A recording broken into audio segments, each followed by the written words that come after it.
Last stand, and I came to deliver.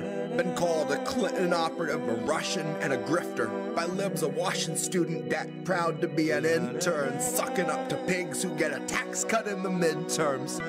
You cut the ties but never heal the wrist burns. Capitalist shackles wrap and penetrate like ringworms around the necks of those whose deaths will not affect the king's purse or the coffers of the company the king serves, who manufacture mandated tinctures. They're safetied out of hanging from a fixture, half a mile skyward, just dangling from the rafters. My grift is sobbing till I'm cackling with laughter. I guess I would have made a decent actor. I'd be great at crying on command until they cut plus 40 minutes after. When the director waves a hand, it ain't a rap, it's now a legal matter. Honey, my grift is weeping on a mic until I'm hacking up airstrike verses like it's bombs away and batter up. Swinging on these bigots, they keep killing us to fatten up. Kill the switch, eat the rich, I think they're finally fat enough. Grab your knife and fork, the world is yours, just say you've had enough. And if you're comfy, you could go ahead and laugh it up. Tell me how the most important vote I'll ever cast is like the choosing of a bus, in that it might not take you anywhere you want, but no one can deny the fact the bus is now no longer where it was. And that's the kind of progress we should celebrate and trust. Spoken like a kid who never took a bus. Spoken like a piece of shit that used some cash to mask his stink and truly thinks he's one of us. Spoken like a terminally unserious person who equates our cries for rights to mixed up orders from a server. It paints a privileged picture of what you would label urgent if the worst thing you've experienced in life has been the time your waiter accidentally brought a tray of gold flake scallop when you clearly ordered gold flake urchin. And now you're storming out the restaurant and hopping in a Tesla. You got 80 pounds of Tony Fauci merchant.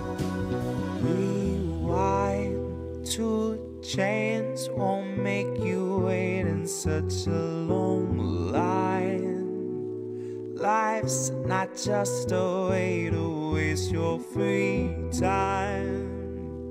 Air that's fit to breathe is not a free ride. Free ride. Rewind to a chance won't make you wait in such a long line. Life's not just a way to waste your free time. Air that's fit to breathe is not a free ride. Free ride. To place your bets on weaponizing the identity of every limp progressive claiming grassroots integrity. Policy is a slippery slope for all of its complexity, so flex your brave resistance with this Ilhan Omar NFT. Numbered 1 of 723. Each depicts her valiantly championing a bill before she lays it at a donor's feet. And she can throw her hands up in the air with AOC and say if only Nina Turner could have voted present too, that's why we need another seat. We need some more progressives we elect to only tweet, who live to serve Humana and their label of elective slapped on every patient's gravest needs. And every station plays the theme that medical professionals agree on the effectiveness and safety of injections authorized for this emergency. And in purely unrelated news, the profits of the ones who manufacture vaccines just increased by nearly 36 billion with a fucking B. Sometimes it feels like we're the only ones that see. Sometimes it feels like all of us are lost at sea. And every time we think we see an island on the tip of the horizon, it turns out to be another measure making sure we're kept within the watchful eye of murderous authority. And so I guess my grift is crying for the future they denied us, where the people who would buy us are a mockable minority. And we are more than genomes under warranty. And we are more than serfs in constant quarantine. If I had a single breath left, I'd let the chorus scream. I'd announce our leaders claiming none for all and more for me. None for all and more for me. None for all and more for me. None for all and more for me. Rewind to a chance won't make you wait in such a long line. Life's not just a way to waste your free time. Air that's fit to breathe is not a free ride. Free ride. Rewind to a chance won't make you wait in such a long line. Life's not just a way to waste your free time. Air that's fit to breathe is not a free ride. Free ride.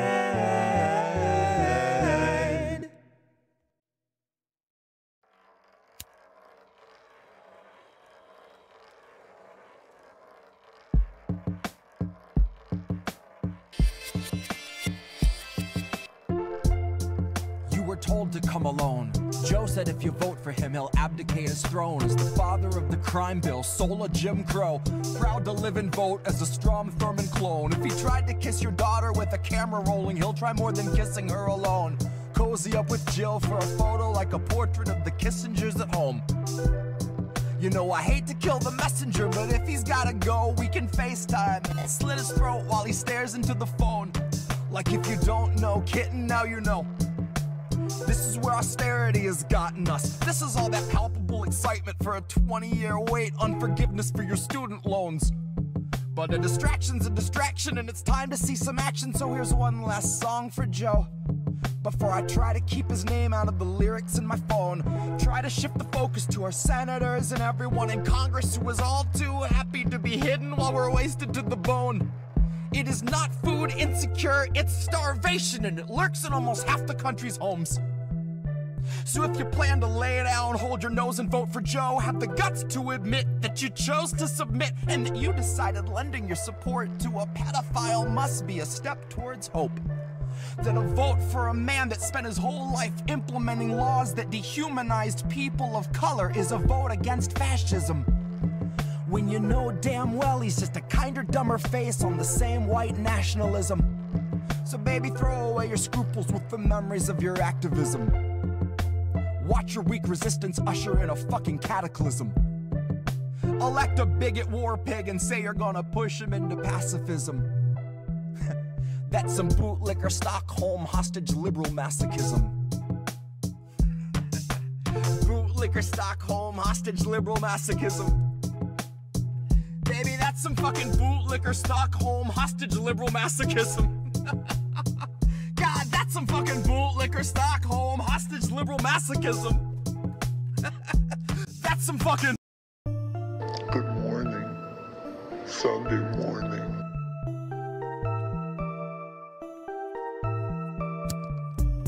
Good morning, Sunday morning.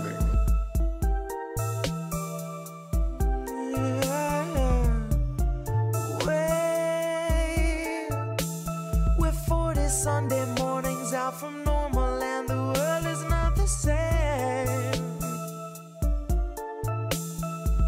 Said you waited for a warning, but the warning never came.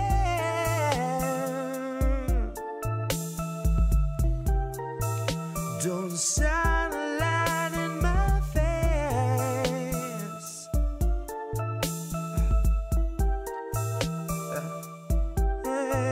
Nancy gonna cut you a check too late. 2 years after your funeral's paid, 2 years after the grave, she'll be a little stronger for all of the dollars she saved. Watching you wake, watching you cling to your family slipping away, Watch her do nothing but pray. Watch her condemn the Republicans, take them to brunch and then shrug it away. Now watch us be outraged half of a day, then pick a new hero to face our leaders and think they could beat them, playing the game they played since Pelosi had real human blood in her veins. They're all one and the same, sold off stocks and they all maintain that the risk was benign and the virus was tame. Flash forward in 40 Sunday mornings fade, 250,000 people in its wake and the cruise ship sailed today. So motherfucker, don't shine a light in my face. Wait. Good morning. Sunday morning. Good morning. Wait. Sunday morning. Wait. We're 40 Sunday mornings out from normal and the world is not the same. Said you waited for a warning, but the warning never came.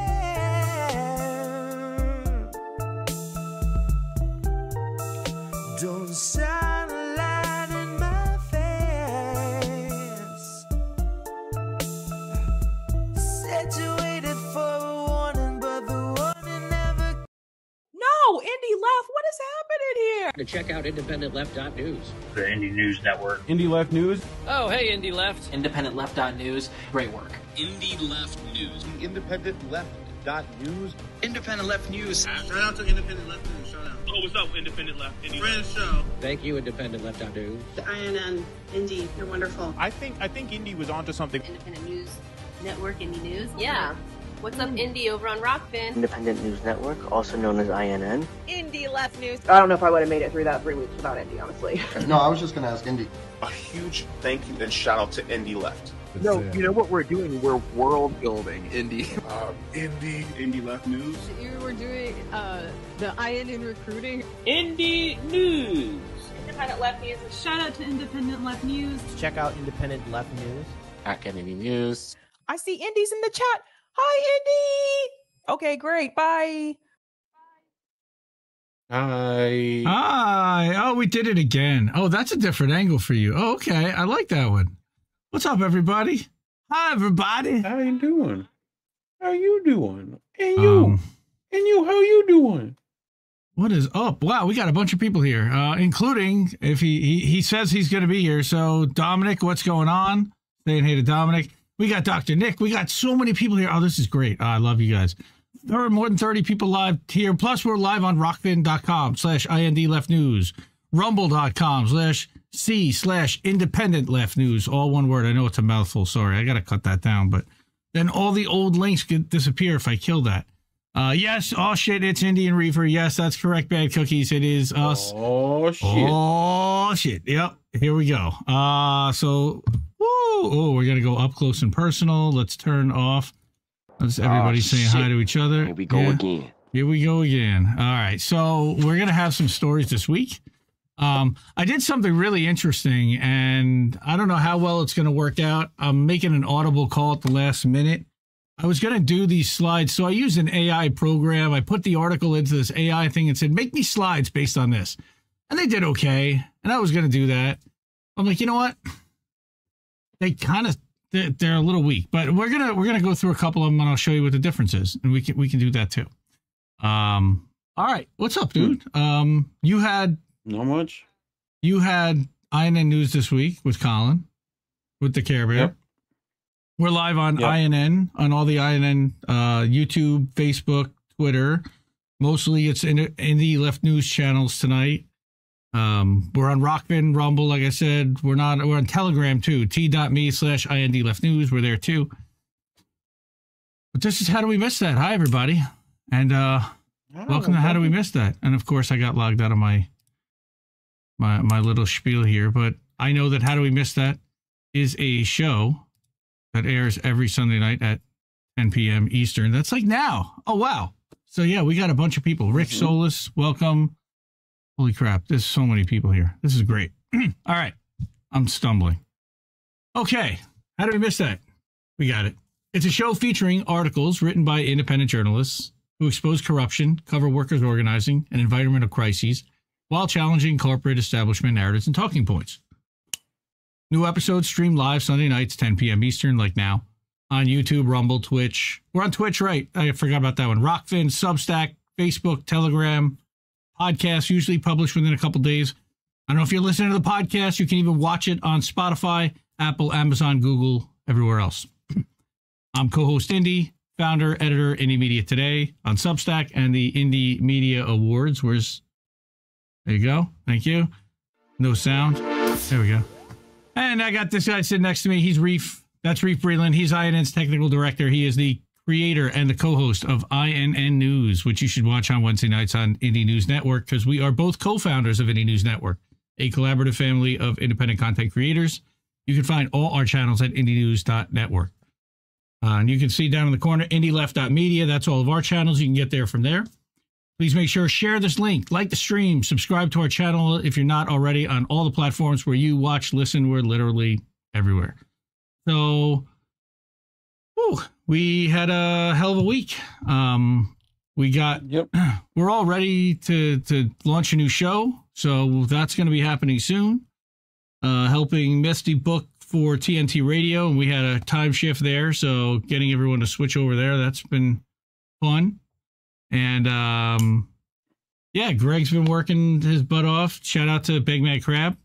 And so let's get to some stories because it's 10:05 already. All right, so what do we got? All right, let's hit it. You brought the stories. Yeah, I brought the stories. That's right. Oh, that's right. Okay. Hey, so hi everybody. Ooh. All right. You okay? First one, no. First one is no. Okay. I don't know if I'm gonna. But we're gonna work on it. Presenza, which I never really heard of, but it picked up an Assange story that ended up in my inbox. And I thought this one was pretty good. Why the release of Julian is crucial for our future. And I think this doesn't cover any new ground specifically. It kind of rehashes, but I love that it was posted in Berlin, and in German, and it's available in 6 different languages, including English. And this is actually a speech delivered by Fabian Scheidler at the Brandenburg Gate, which is in Berlin on World Press Freedom Day. That was back in May. So I was going to, so we can read this whole one. Before we do that, what I wanted to do was show you guys what the slideshow thing was going to cover. Let's go to slideshow on, and now we're going to go slideshow. Check that out. All right. So I have the Free Assange, and this is a great, beautiful picture. Beautiful, big, bold picture. Don't be rude. So, okay. So it says the case has been a topic of much debate and controversy in recent years. So very, very high level. What's Fabian saying in his essay? One of the key arguments put forward is that the case of Assange is about more than just one man. It's about protecting fundamental rights to free speech, right? That's pretty good. Assange's work as a journalist and publisher has been instrumental in exposing corruption, wrongdoing around the world, shining light on issues that would otherwise have remained hidden from public view. 100%. It never mentions the Iraq war logs or anything specific. It stays very high level. This makes kind of like businessy slideshows in a way. So by prosecuting Assange, governments are sending a message to journalists and publishers everywhere. If you reveal information that we don't want you to, we will come after you. This in turn threatens the foundation of our democracy, which relies on free and independent press. So this is pretty good. It's not too bad at a high level for a summary. Tell me what this is about. Oh my God, another key. What? What was that? Can I hear that? Oh, thank you. No. He's curating still, folks. I didn't mean that. I'm not. Okay. I'm not. I just exited out of a thing and it automatically played. So another key argument put forward by Scheidler is that the release of Assange is crucial for the future of our society because of the power of information. That in today's world, information is more valuable than ever before, and those who control it hold immense power. That his work with WikiLeaks has shown us just how much information is being kept from the public and how important it is to have access to this information in order to make informed decisions about our world. By releasing so this is actually really good, right? So this is like 5 or 6 slides, a threat of authoritarianism, and here's our conclusion, right? Now, I wanted to contrast that to exactly what he writes, because they do say that this is not just about one man, it's about the very foundations of our society. And he does say all of those things. However, However, all right, if we actually go to the article, all right, it's a lot stronger in language. They really kind of clean it up and really try to soften it for the audience. So here is the speech. We live in an perverted world. Julian Assange has uncovered war crimes as a journalist, but none of the criminals has ever been charged, let alone convicted. Instead, the man who revealed the crimes has been incarcerated for 4 years in inhumane conditions at Belmarsh High Security Prison in London. Nils Melzer, UN Special Rapporteur on Torture from 2016 to 2022, concluded that Assange has been tortured by this treatment. Julian has not been charged with any crime in the UK, elsewhere, or in Europe, or in his native Australia. He is in custody solely because the U.S. is demanding his extradition to face charges under a draconian World War I Espionage Act and imprison him for the rest of his life. War and lies are closely linked. Right? So these are Fabian's words. But Assange is not a spy, Fabian. He's not a spy. He's a journalist and has acted as such. If he were extradited and convicted, it would set a dangerous precedent. Every journalist on Earth in the future would have to fear being imprisoned for life as a spy for revealing dirty secrets of governments. That would be the end of freedom of the press as we know it. Yep. What is he in prison for? Well, he's in prison for showing the truth about our wars in Iraq, Afghanistan, elsewhere. War and lies are very closely related. Wars cannot be fought without lies because most populations reject these wars as soon as they know the truth about them. Of course they do. Governments never tell the truth about their wars because otherwise they lose the support of the population. Embedded journalists don't tell us the truth about wars. After the disaster of Vietnam, various concepts have been developed to allow journalists to go to war theaters, only embedded, accompanied by the respective military. So it's in Iraq, we saw it in Afghanistan and elsewhere. Only a few journalists had the opportunity to look behind the scenes. This is why leaks, confidential sources, and journalists like Julian Assange are so important. Yeah. Reporting the dirty truth about wars, no matter from which side they are waged, is crucial so that these wars can no longer be waged in the future. Let me give a few examples of this from history. In Vietnam, reporting by courageous journalists, often citing anonymous sources or using leaks, played a decisive role in ending the bloodshed. One of the most important steps was the story revealed by Sy Hersh in 1969 about war crimes in My Lai. At that time, U.S. troops had murdered hundreds of civilians, mostly women and children in the village. This story and the images of it were instrumental in turning popular sentiment against this war. Another important revelation was the so-called Pentagon Papers published by whistleblower Daniel Ellsberg with the help of journalists, other journalists. They showed that several U.S. government had systematically lied to the population about Vietnam, about its motives, about scale, about its methods. And it came out that not only Vietnam was bombed, but also Laos and Cambodia. And an estimated 3 to 4 million people died in that war. Brutal. There's another thing about that Seymour Hersh guy. He put something else out recently. He's Big Nothing Burger. He's going to come up again here because these reports into largely anonymous sources on which these were based were instrumental in bringing this war to an end. This was later followed by the revelations of the secret programs used by CIA to illegally spy on U.S. citizens. These revelations, again revealed by Sy Hersh, led to the establishment of the so-called Church Commission in 1975 to provide paramilitary oversight of the intelligence agencies, an important step in defense of democracy, quote-unquote democracy. Then we saw a new phase of wars with the so-called War on Terror after September 11, 2001. In 2004, guess who again, Sy Hersh, exposed U.S. torture practices at Iraq's Abu Ghraib prison, as we know. And enter WikiLeaks and Julian Assange. They are part of this long tradition that in 2010 and 11, based largely on information from Chelsea Manning, WikiLeaks exposed a whole new series of crimes committed by our governments that shocked the world. Among them was a document that showed how the CIA tried to mobilize sentiment in Germany and France for the war in Afghanistan. Well, didn't they just do that for the war in Ukraine? A headline from this document, a headline from this document is telling, quote, why it is not enough to count on the apathy of the Germans, unquote. right? The point was to mobilize people for an expansion of operations in Afghanistan through manipulated information. And remember, this is a speech that's being given at the Brandenburg Gate. The so-called collateral murder video that then caused a public stir. Of course it did. Audio and video footage from a U.S. helicopter in Iraq documented American soldiers shooting at civilians, including 2 Reuters journalists, as they talked about the best way to murder them. The survivors tried to retrieve one of the journalists who was badly injured, but the soldiers shot the wounded man again until he was dead. There were also double tap. 2 small children in the car who were hit and survived and seriously wounded.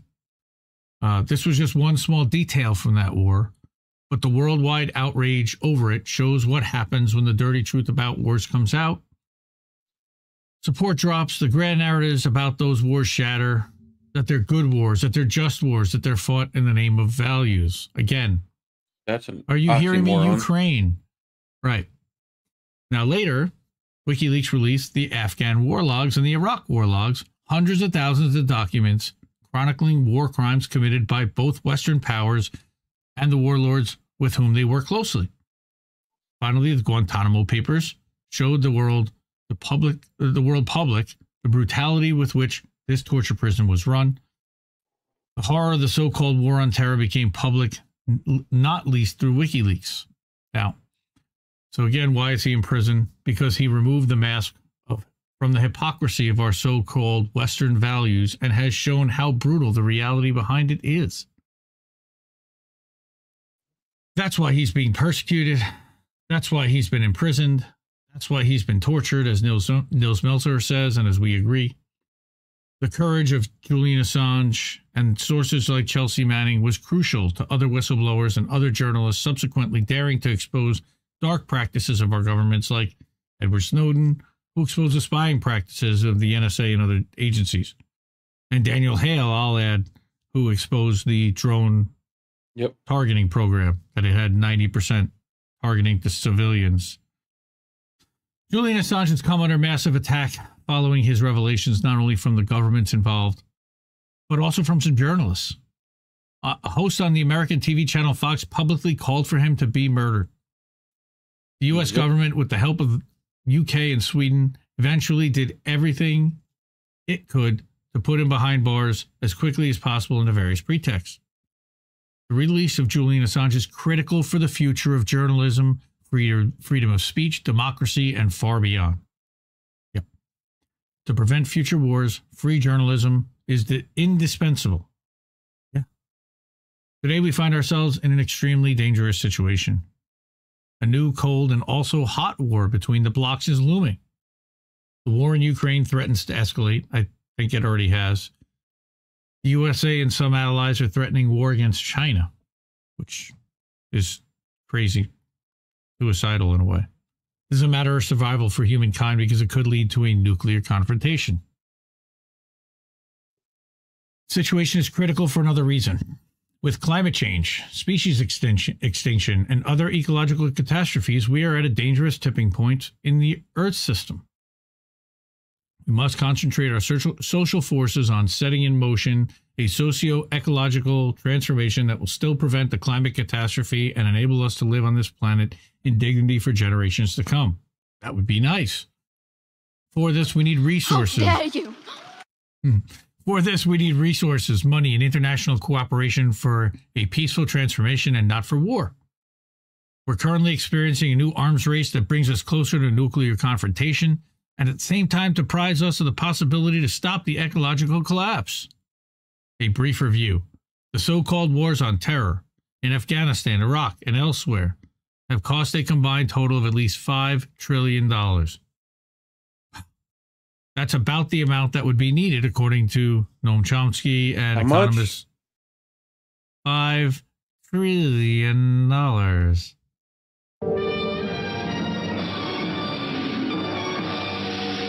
Thank you.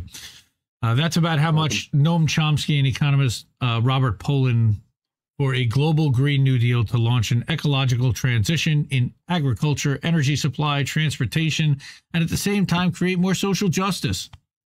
Kumbaya, my friend, kumbaya. Okay. Yep. This money has been channeled into wars over the last 20 years instead of the transformation. So Not wrong. we so desperately need. Yes, 100%. Not wrong. Okay. It's all about geometry. Right. So to prevent this from happening now, we need critical journalism. We need free journalism. We need courageous journalism. The recent Pentagon leak has shown that, according to the U.S. military's assessments, the war in Ukraine is not winnable for either side in the near future. It's a stalemate. Yeah. I don't know about Bakhmut. I would probably disagree with that. Prolonging this war further will result in tens or hundreds of thousands more deaths with no substantial gains for Ukraine. Only negotiations can end this war. In this situation, we need free and daring journalists more than ever to give us unvarnished accounts of reality, to look beyond the facades. There has been, yes, and they've been mostly ignored and dismissed and mocked and ridiculed. At the tipping point in human history at which we stand, we need more than ever to defend the freedom of journalism and its sources.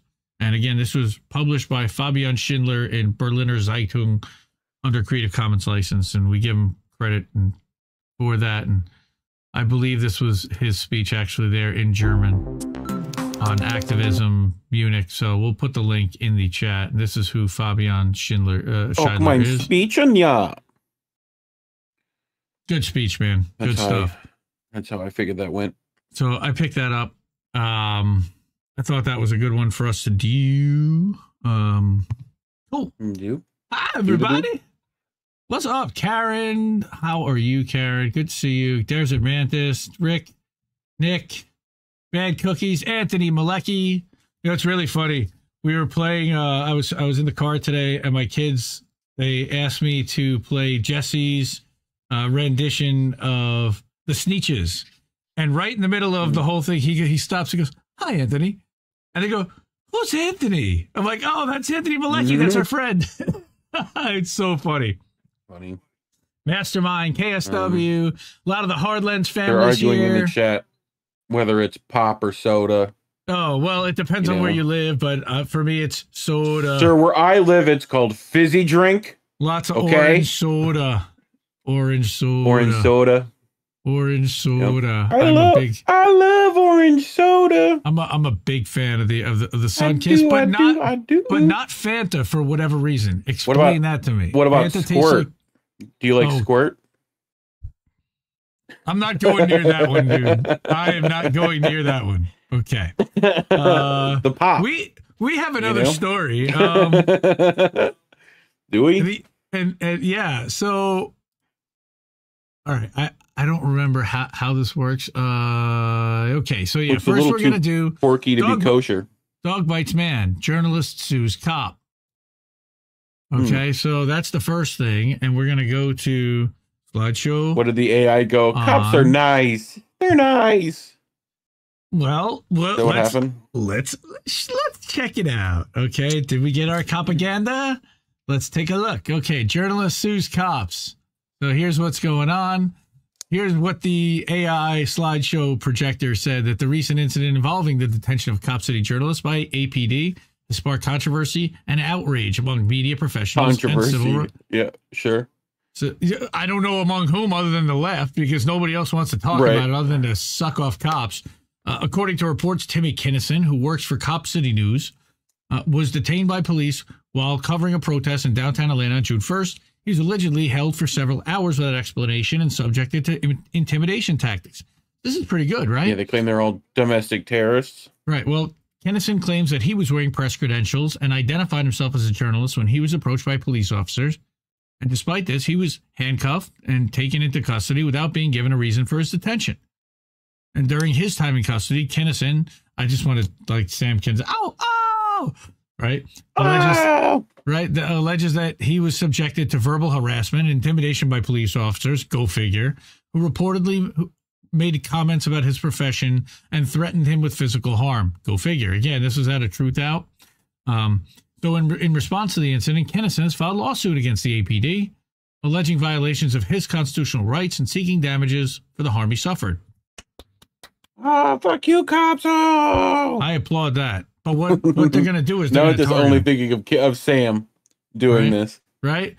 The lawsuit also seeks to hold the police department accountable for its actions to prevent similar incidents from occurring in the future. It sparked outrage, like they said, among media professionals who've condemned the actions of the APD as a violation of press freedom. Again, I haven't heard anyone in the press actually talking about Timmy Kinnison. So, because definitely, if I had heard the word Kinnison, I would have remembered that. We definitely would have remembered that. We would remember that name. So many journalists and media organizations have expressed their support. Let's see how, right? And the incident also raises important questions about police accountability for the treatment of protesters and journalists and by law enforcement agencies. At a high level, this is actually pretty decent, right? But it's not really giving you any. But what detail. about a low level? At a low level, it's pretty miserable.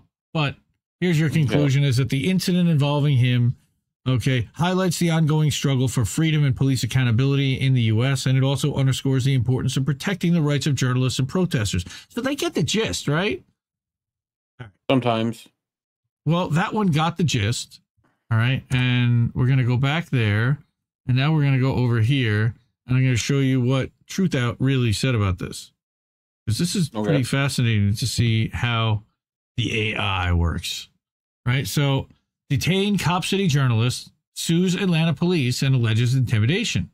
So you got Zane McNeil. This is actually a really good article. I read it.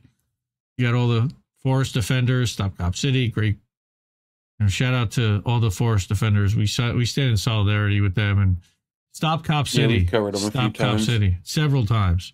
Blam-a-lam. Yep. Well, Cop City. Cop City. Blam-a-lam, yes.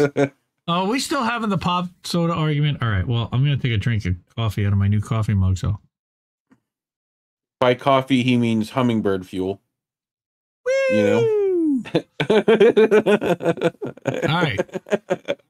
And he wonders why he reads fast and stumbles, and it's just because he's juiced on caffeine and sugar. I'm hopped up on Mountain Dew. What do? I'm coming at you like a spider monkey. That's right. That's right. Everybody like and share the stream.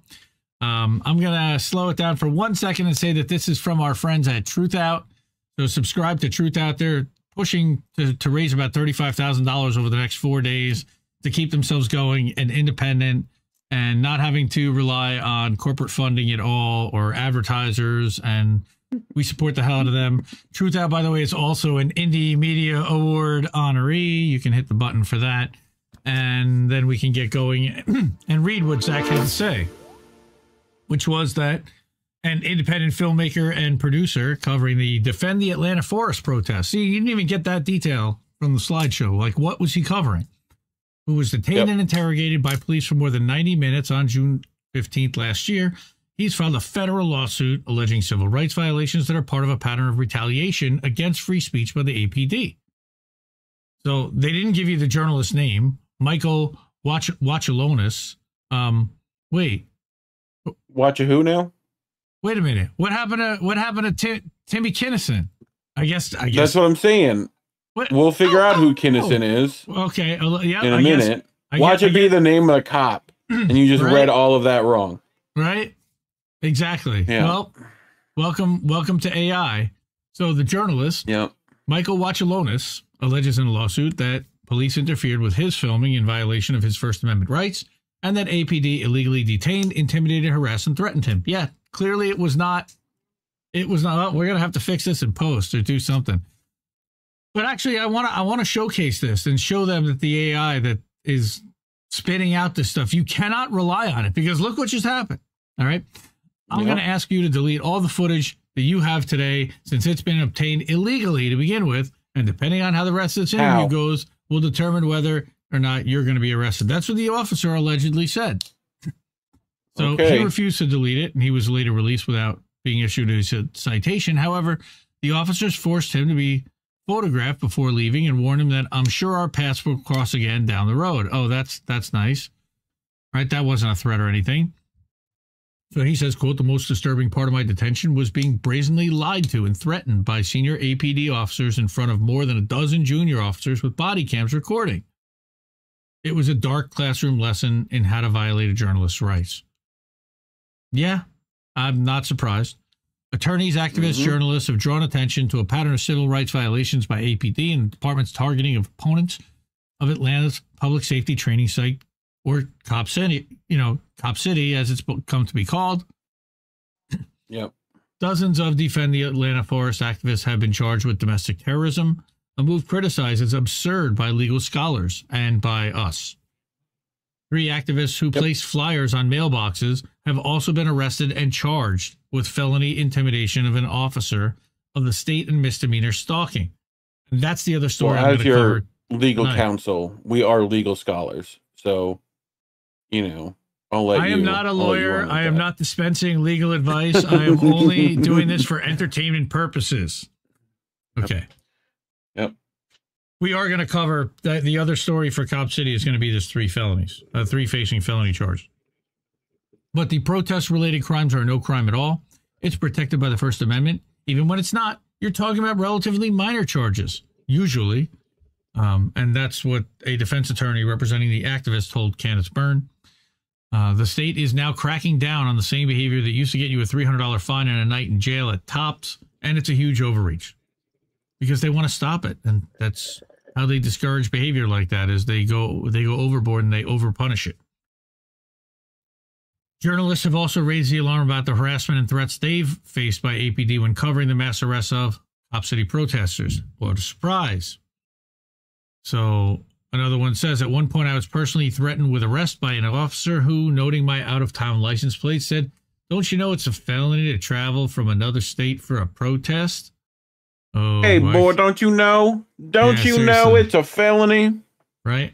The officer ordered me to leave the area, but other people attempting to leave were being detained and cuffed. Also, which show me the citation, officer. Like, show me the statute. Right? Like, which statute?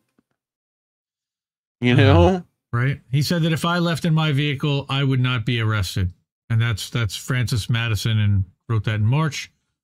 Right. What if he left in someone else's vehicle? Candace Byrne also faced police intimidation while covering Cop City Week of Action. When leaving a downtown Atlanta protest, she was followed by cops to her friend's car.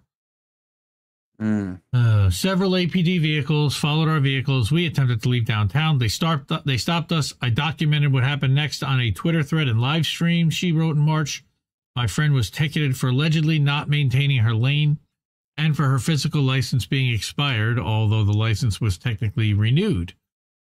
That we were let go, I can only attribute to the thread and live stream going semi-viral during the stop itself. And they also are white women, so they're not going to be looked at too stringently. Let's call it for what it is, and I'll get in trouble for saying that, and I don't give a shit. What do you mean? What do you mean? A journalist reporting for Unicorn Riot, shout out to Indie Media Award honoree Unicorn Riot, and a filmmaker who has worked with CNN and Discovery Channel, have also documented police harassment and retaliation for their coverage of the Cop City protesters. I mean, it's been really tough down there. APD has a history of unconstitutionally targeting journalists, and early this month paid out $105,000 to settle a photojournalist lawsuit over his arrest while covering a downtown protest in 2020. Wow. How about that? Yeah. They have a link to that. That's in the that's over here. We can actually go to that right here. There's the guy. Yep. They detained him illegally. They had to pay him out $105,000 just for screwing with him. That was during the George Floyd protests. So, more lawsuits are expected to be filed in the next few months now that they won one over the unconstitutional police treatment of journalists covering Cop City activists. Right. So now what they've been doing is saying, if you want to come back and if you want to cover this again, you better not file a lawsuit against us, or we're going to target you and we're not going to allow you to be here. Yeah, they're nuts. More than 40 human and environmental rights organizations, including the National Lawyers Guild, Human Rights Watch, and Southern Center for Human Rights, have condemned the retaliation and prosecution of activists by the APD. We've been covering this for a long time. Prosecutors in Georgia are launching a terrifying attack on our First Amendment rights. So where the hell did they get Kinnison from? That's what I want to find out. I don't know. Zane McNeil. Control F, Kinnison. Nice hair. Zane Crit Theory. Follow Zane. Control F, Kinnison. Yes.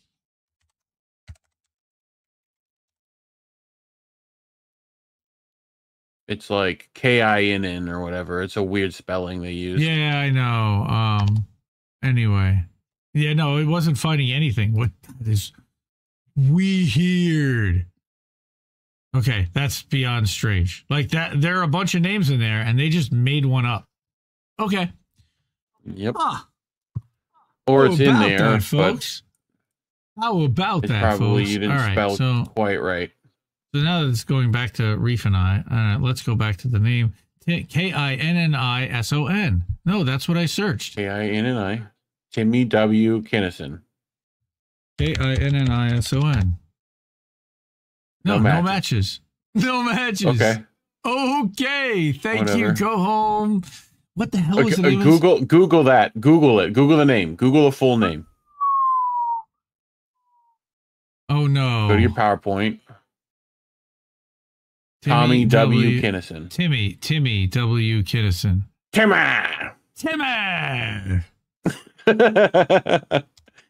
Timmy W. Kinnison. So let's go back here. What does Timmy W. Kinnison show us? All right. I'm doxing somebody. No, don't do that. Transportation Safety Coordinator. That's Timothy W. Day. Timmy! No, there is... Where did it get this? Journalist? Like... Yeah, I mean, sure. There is no... Okay. This is crazy. Nothing. That's ridiculous. Yeah, let's not use this again. Okay. Sorry, guys. All right. So... No, it's fine. It's funny to see how wrong it is. It kind of is. I mean, funny. it did make the photo. What was the one you made the other day? Mimimoo. Oh, those. I've got a couple of those somewhere in here in the slideshow. So, yeah, those are awesome. I don't know if I put that one in though. All right, so let's go back. Yeah, damn it. I know that. All right. So the other cop city. Where did it get that? You got to go look at the reference notes to see what it like. I'm living a lie. I'm living a lie. Yes. So in the slideshow on, and we go Indy, Maine. Okay. So here's the Cop City article, right? And we've got Unicorn Riot that wrote this awesome piece about the 3 individuals, unfortunately, who are being charged with 3 counts of felony. Felony what? Okay. Yes. Right? For allegedly distributing flyers near a Georgia troopers who was connected to the killing of a forest defender. Okay, at least they mentioned that. How dare you? That he was connected to killing Tort. All right. The incident has sparked controversy and raised questions about free speech and police brutality. That sounds a lot like the last slideshow. According to reports, the flyers... According to reports. I love how they play this down the middle. It's not us. It's always according to reports. And I don't know what's going on with the Unicorn Riot thing down there. But according to reports, the flyers contain information about the troopers' involvement in the killing of a forest defender and urged people to take action against police brutality.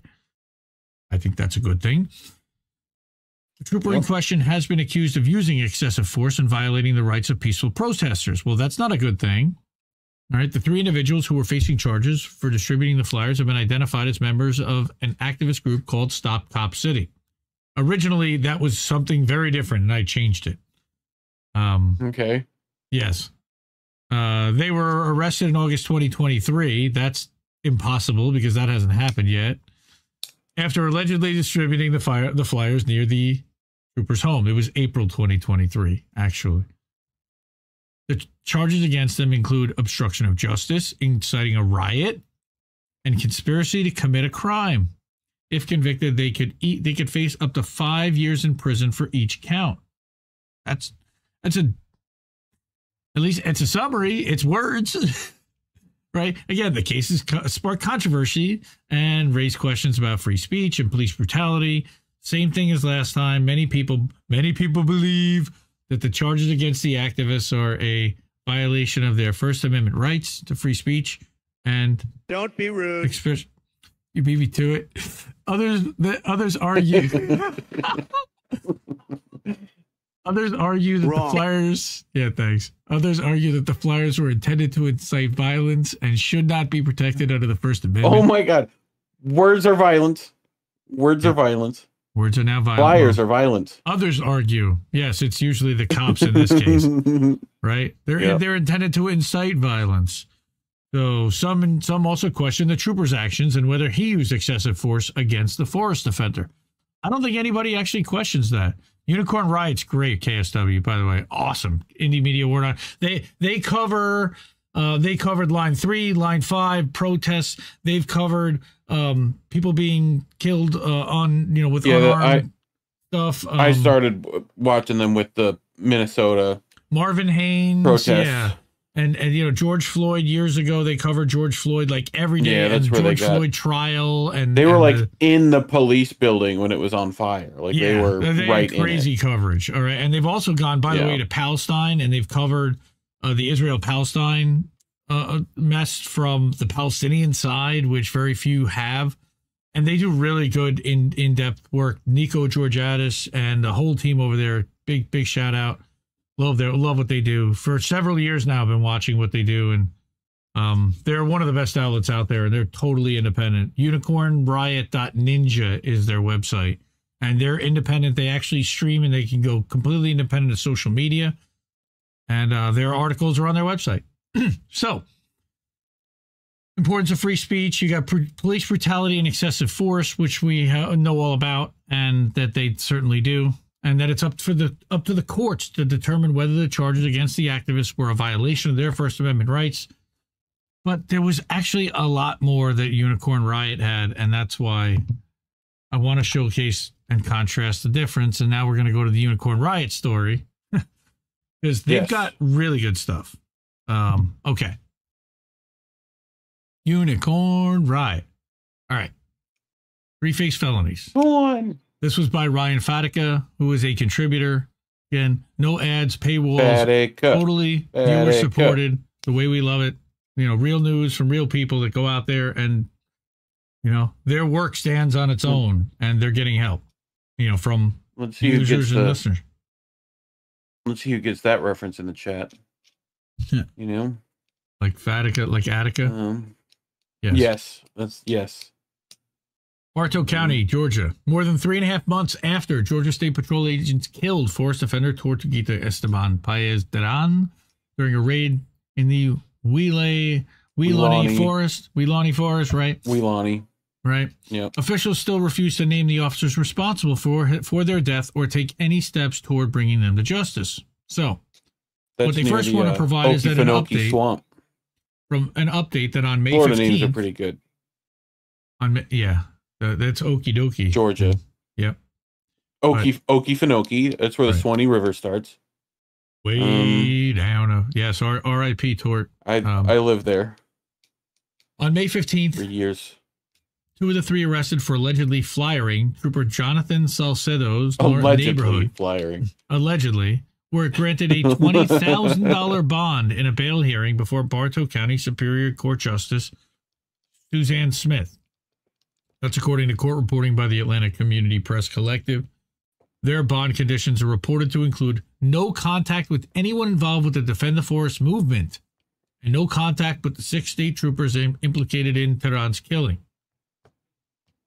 The third arrestee was reportedly denied bond because Georgia Deputy State Attorney General John Fowler alleged that they had received reimbursements for protest-related expenses from the Forest Defense Fund and were being investigated for their alleged political affiliation with the Defend the Forest movement. That's insane. Which isn't a terrorist organization. That's insane. That's insane. So, after months of waiting, it appeared that activists and community members have been stepping up to provide transparency themselves. In late April, researchers with the Atlanta Community Press Collective released the names of 6 Georgia State Patrol SWAT agents believed to be involved in Tortuguita's killing. The officers' names are Ryland Myers, Jerry Parrish, Jonathan Salcedo, Mark Lamb, Ronaldo Kegel, and Royce Zah. The collective discovered the names, no, not Kegel. The collective discovered the names after receiving a GBI gunshot residue report. Which came up negative, right? Through a public records request to the DeKalb County Medical Examiner's Office. Right. That's the one that came back on Tortuguita. Yes, but I don't know about the one on the officers, on the officers themselves, or if it was ever ordered on them. On April 28th, 3 people were arrested in Bartow County, Georgia, for allegedly providing the public with information about the officers who killed him at the neighborhood level. The 3 accused are accused of distributing flyers naming one of his suspected killers, Jonathan Augusto Salcedo, who lives in a small bedroom community outside Cartersville named White, Georgia, which is White, Georgia. Funny. The 3 are charged I've been near there. with intimidate law enforcement officer family in retaliation to discharge of duties by force, a felony, and misdemeanor stalking. During a bond hearing before Bartow County Magistrate Judge Brandon Bryson on last Monday, all 3 were refused bond and will continue to be held in a Bartow County jail. Now, again, 2 out of the 3 were released on $20,000 bond each, and the third one is still there. The felony intimidation charge carries a sentence of up to 20 years in prison, depending on which section of the statute prosecutors plan to apply. That part of the statute is specific to law enforcement officers, carries a minimum sentence of 1 year and a maximum sentence of 5 years, as well as a $5,000 fine, which I'm sure that guy does not have. These people do not have. So warrants filed in this case do not specify which section they're applying. The flyer the trio were accused of distributing printed information informing the neighbors that Salcedo had murdered Tortuguita, according to individuals familiar with its contents. Yes, what do you think of that? Accurate. Well, do we know that he specifically had, or that he we know he was one of the 6 that Tell me who did. Well, they can't, but somebody's got to know. Maybe. I don't know. But after the incident, he told prosecutors that he felt harassed and intimidated by individuals handing out these flyers, according to court documents. One of those cops knows. Right. So in criminal arrest probably warrants, more than one. Oh, I'm sure. Prosecutors accused all 3 arresters of providing flyers in the neighborhood that were claiming that he was a murderer due to an incident that occurred in Atlanta. His name is misspelled by prosecutors throughout the warrant, which is kind of funny. Secleto. I don't know if that's done intentionally. All right. But that's an actual document you can zoom through and zoom in and read yourself. But they also state that said accused was in the Highland Point neighborhood where Jonathan Salcedo resides and did knowingly, willfully, without consent, and with the purpose of harassing and intimidating him, make contact with individuals in his neighborhood through flyers with no legitimate purpose. Oh, I mean, to let people know that they had a killing cop and potentially a cop who potentially committed murder. That, I think if they had said allegedly or potentially, they might have gotten away with it, but immediately saying that... Were they trying to libel case them, essentially? Is that what's happening? Basically, I think that's what's going to end up happening. Well, they're going to say it was intimidating. Even though they've not... You can't prove that it was true. Yeah, but they had to essentially... Right, you can't prove that it wasn't true. Well, I don't think they have to be prove that it wasn't true. I think in this case you do, because they haven't proved that anyone did it. I think that the burden of proof is on the person that's making the accusation. Sure, but like that's to have a legal suit in this case, someone's got to. So, like it might force them to have an investigation regardless. Yep. Maybe if that's what they're going to do. Well, we'll see. We'll see what's going to happen here, but whether those arrested did or did not have a legitimate purpose to be in his neighborhood, and whether informing neighbors that someone on their block killed someone is constitutionally protected speech. That's where you're going to have problems. Is you got First Amendment rights here. Yep. Now, the charges and continued incarceration of the 3 individuals maintain a pattern of Georgia law enforcement using increasingly brutal tactics against the people opposed to Cop City and participants in the movement to stop it, including charging 42 activists under a rarely used state domestic terrorism statute, as we covered extensively on here and on INN News. Until now, most of the repression against activists appears to be coordinated by the GBI, although the Federal Bureau of Investigation, of course, our friends over at the FBI, not really our friends, has also been involved in the ongoing investigation. They do great work. They're wonderful people, just wonderful. They never do wrong at all. FBI, open up! Mm-hmm. Those arrested in Bartow County were interrogated by FBI officer David King, as well as an unknown GBI agent. That's normal. The 3 refused to give any information to the officers, according to the source with knowledge of the incident, which you should. The majority of the domestic terrorism warrants against Stop Cop City protesters or people allegedly involved in the movement have been signed by Special Agent Ryan Long, who appears to be heading the case for the GBI. More also like Ryan Short. Am I right, ladies? Come on. More like Ryan Schlong. In March, following a historic direct action, I guess we're 9. Following a historic direct action that targeted the construction site of the Cop City project, law enforcement arrested 23 individuals at a music festival, also taking place in the forest on the same day. We covered that too. Of those 23, 3 individuals remained in DeKalb County jail until earlier this week.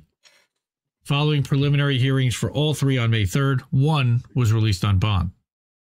1 other individual who was released in January and charged with domestic terrorism for their alleged participation in the movement was also released from Fulton County Jail on Wednesday. And we are all forest defenders. That's a nice graphic right there. Right. The forest repression water in Atlanta, defenders and you've got a Mass Defense Committee of National Lawyers Guild is making a statement here that the protest repression in Atlanta is one of many instances of the state deploying legally aggressive tactics to isolate, silence, and intimidate progressive activists. Yep. Right. Although the Bartow County incident called attention to State Trooper Salcedo, he is only one of 5 officers suspected in participating in the shooting death of Tortuguita. One of the other officers, Trooper Roy Sa, is currently being sued in federal court for suing Georgia State University journalism student Michaela Diet in the face with a plastic bullet during a May 29th, 2020 George Floyd protest in Atlanta. History of being a douchebag. Got it. That's correct. And intimidating and shooting at journalists on top of it. Despite the fact that Miss Diet was not committing any crime and did not pose a threat, Trooper Sa fired a round from his FN Herstal 303 at her, striking her in the face just below her left eye. Yep. The polystyrene projectile shattered when it struck her face, causing extreme pain and damage to her face and eye. Plastic shards and bismuth pellets. Yep. From the projectile embedded in her facial tissue, she ran away, bleeding from her face and eye. The damage to her face and eye caused by his projectile has required her to undergo extensive medical procedures and has caused permanent facial disfigurement. Nice. Yep. That's 3 more people, now only 1 more, sit in Georgia County jails waiting to hear whether they'll be spending years of their lives in prison. It remains to be seen how far those in power will go to ensure that their increasingly unpopular vision for a cop city and the world it represents comes to fruition. The opposition, for their part, shows no signs of stopping. But what about Timmy Kinnison? Dude, what was up with that? Oh, funny. That is very funny. So again, you see all the references, all the articles. These guys have been on the case. They're so good. UnicornRiot.Ninja. Excellent outlet. One of my favorites. Follow them on Twitter. Follow us on Twitter if you haven't already at GetIndieNews. Yeah, that's a pretty good idea. You know, absolutely. That's always useful to do. Yeah, here you see Marvin Haynes rally demands his release from 19 years of wrongful imprisonment. I mean, they cover great stories. They really do. They also covered this is another one. if you ever really want to have your heart broken, this is a podcast series spotlighting mothers from across the United States whose children have been killed by police. You want to talk about gut-wrenching? And they literally made a podcast. I think it's 10 episode series. It's gut-wrenching. I get 5 minutes into it and I can't. It's all right. So shout out Fred Edward. What's going on? Old Man Parker. Hi everybody. What's up, Fred Edward? What's up? Say hi over on the Rockfins. Also rockfin.com/IND left news, rumble.com/C/independent left news. And are you fake views over there on Rumble? I think you're fake views. I think Reef thinks you're fake views. Yeah. Oh, that's the Mother's podcast. You are fake news. Well, I don't know if you are fake news, but Rumble might. Well, I'm a little worried about Rumble. Come on, man. And I'm a little worried about their long-term plan. Now, if you haven't heard, Rumble actually acquired, but no, they didn't buy Colin. They bought Colin. Like Colin. No, they didn't. No. Yes, they acquired Colin from David Sachs. David Sachs and the incubator. I think they paid about 12 or 13 million for it. And what they are saying is that Colin is going to end up becoming a content platform distribution hub for Locals Rumble and their podcast stuff, which is what Colin basically is. Doctor. Fake views. Doctor. Fake views. Doctor. Doctor. Sure glad I'm not sick. Doctor. I'm glad I'm not sick. Okay. Here's another one where they tried to hedge. Another one. They tried to hedge and kind of corporate media this and soften the blow on how monstrous and pathetic and awful this merger might be. But Kroger and Albertsons. How about you? Right. The grocery industry is no stranger to mergers and acquisitions, but the potential merger between two major supermarket chains has raised concerns among consumers and advocates alike. What is that merger from? Is that from the that's where he's with the Japanese business guy, isn't he? Merger. No, I think that's actually from the Will Ferrell movie where they do the merger with the ABA in the end. Merger. That's what I was thinking of. Yeah, that's it.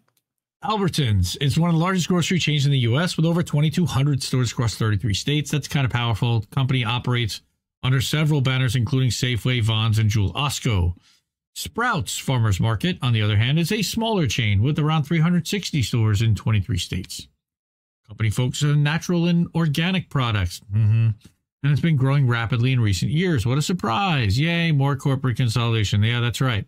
So if the merger were to go through, it would create a grocery giant with over 2,500 stores and over $60 billion in annual revenue. They also acquired Safeway and they merged with Kroger, and this is just another one. So another one. And yeah, that's actually interesting because this is not Sprouts. They're talking about Kroger merging. So this thing, again, got it wrong. Got it wrong, dude. It's so bad. It's terrible. It's real bad. Right? This would give them significant bargaining power with suppliers and potentially allow them to lower prices for consumers. No, they're not. However, critics argue that the merger could also lead to reduced competition and fewer choices for consumers, particularly in areas where Albertsons and Sprouts have a strong presence. Again, Sprouts. I don't know who Sprouts is. Sprouts. Right? Bean Sprouts. Another concern is the impact the merger could have on workers. The two companies have different labor practices, with Albertsons being unionized and Sprouts being non-union. If the two companies were merged, it could lead to job losses. Seems like a thing you get your kids into when you want them to be vegan. You put them in Sprouts. They get little vegan patches. Eat your Brussels sprouts and your bean sprouts. Right. The proposed merger could also have an impact on the communities where Albertsons and Sprouts operate. Both companies have a strong presence in certain regions, and the loss of competition could result in higher prices for consumers. That's what it says. Before, it said reduce prices. There it says higher prices, and that's what they're going to go for because monopoly doesn't result in lower prices. I'm all hopped up on Mountain Dew, right?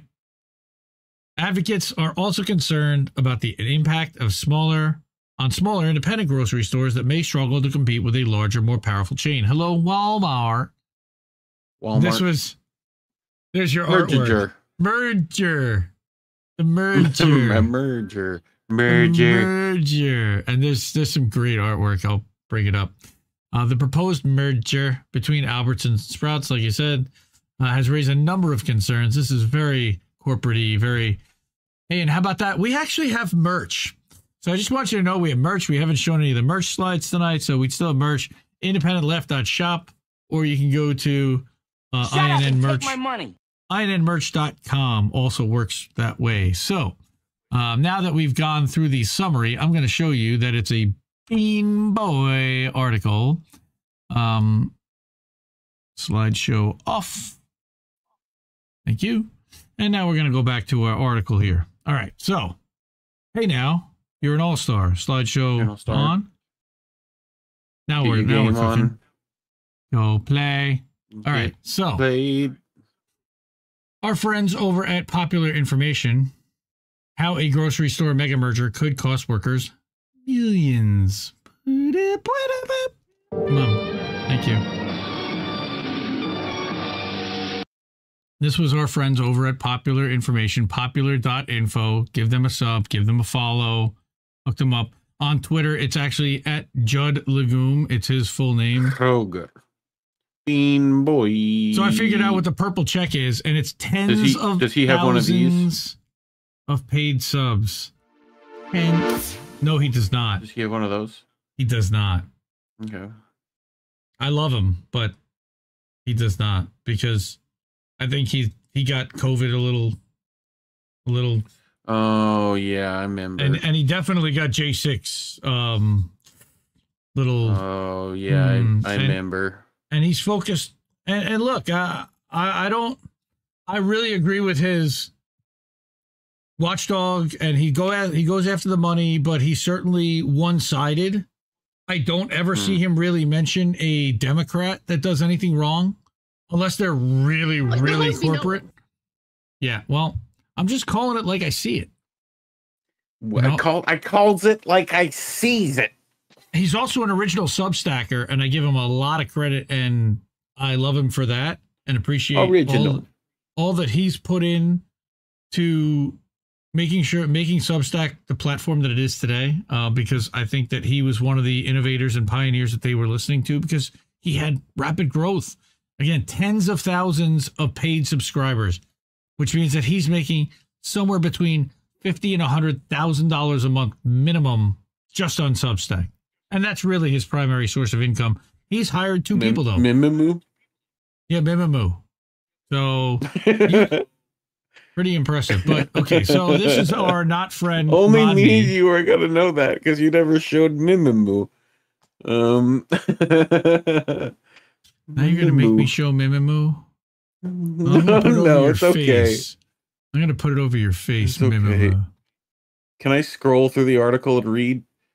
October 2022, Kroger, the nation's largest supermarket chain, reached an agreement to purchase Albertsons, the nation's second largest supermarket chain, in a deal valued at $25 billion. Albertsons itself acquired another major competitor, Safeway, in 2015 for $9.2 billion. The deal, which is subject to review by the Federal Trade Commission, FTC, would create a grocery behemoth that would operate 5,000 stores in 48 states. Kroger is seeking to close the transaction in 2024. Now, tell me where slideshow... Wait, stop. Tell me where that slideshow actually said anything about Safeway, 5,000 stores, it didn't. 48 states. It picked words, dude, and put it together. That's why I was like, are you sure you want to... Like, we're dumb. We're not going to know where it's wrong. Like... What the hell Thus far, most of the regulatory scrutiny is focused on the possibility that reduced competition would mean higher grocery prices for shoppers, but a report released this month by the Economic Policy Institute, or the EPI, reveals that the deal could have a major impact on the wages of grocery store workers. According to the EPI report, the proposed merger would reduce the number of outside employment options available to workers, lowering grocery store workers' annual wages by a total of $334 million. Okay, so that works out to about $450 less annually per worker, which is a significant reduction for a workforce already hovering at or below the poverty line. So yeah, they're just giving them less money. Hey, look, it's Sprouts. That's our Sprouts. It's Sprouts. You got Mimamoo? I'm looking for Mimamoo. Okay. I think I might have to go to the website to get to the Mimamoo. Okay, close Sprouts. Oh, you need to read, right? Yeah, and then scroll. Yeah. Poverty line. Right. More. Yep. EPI report is based on a recent wave of economic research that has called attention to potential damages to workers' bargaining power over wages stemming from concentration in labor markets. Fundamentally, workers, why do they bracket that? Ability to negotiate better pay and working conditions rest on their capability. Was their it capacity. Orkers Orkers. No, that's what we're playing World of Warcraft, bro. My Orker character has got a capacity to switch jobs. When you reduce the number of employers offering similar jobs, grocery store workers' earnings will fall as a result. Can someone please make me like an orc union? Orkers. Like, can that be a thing? Like in Lord of the Rings? Meat's like back on the menu, but I gotta have better wages. Yeah, workers. Collectively, Kroger and Albertsons employ 1/4 of all grocery workers nationwide. The EPI report looks specifically at the impact of this reduced bargaining power. Workers could also suffer from job cuts or store closures. Okay, according to the report, the merger would lower wages for 746,000 grocery store workers. That's not so much. This impact would be, yeah, that's just almost $500,000 or more. 3/4. Yeah. 3/4 of a mil. This impact would be felt in 55 metropolitan areas where both Kroger and Albertsons currently operate stores. Notably, it would not just be Kroger workers that are impacted, since the merger reduces competition across the industry.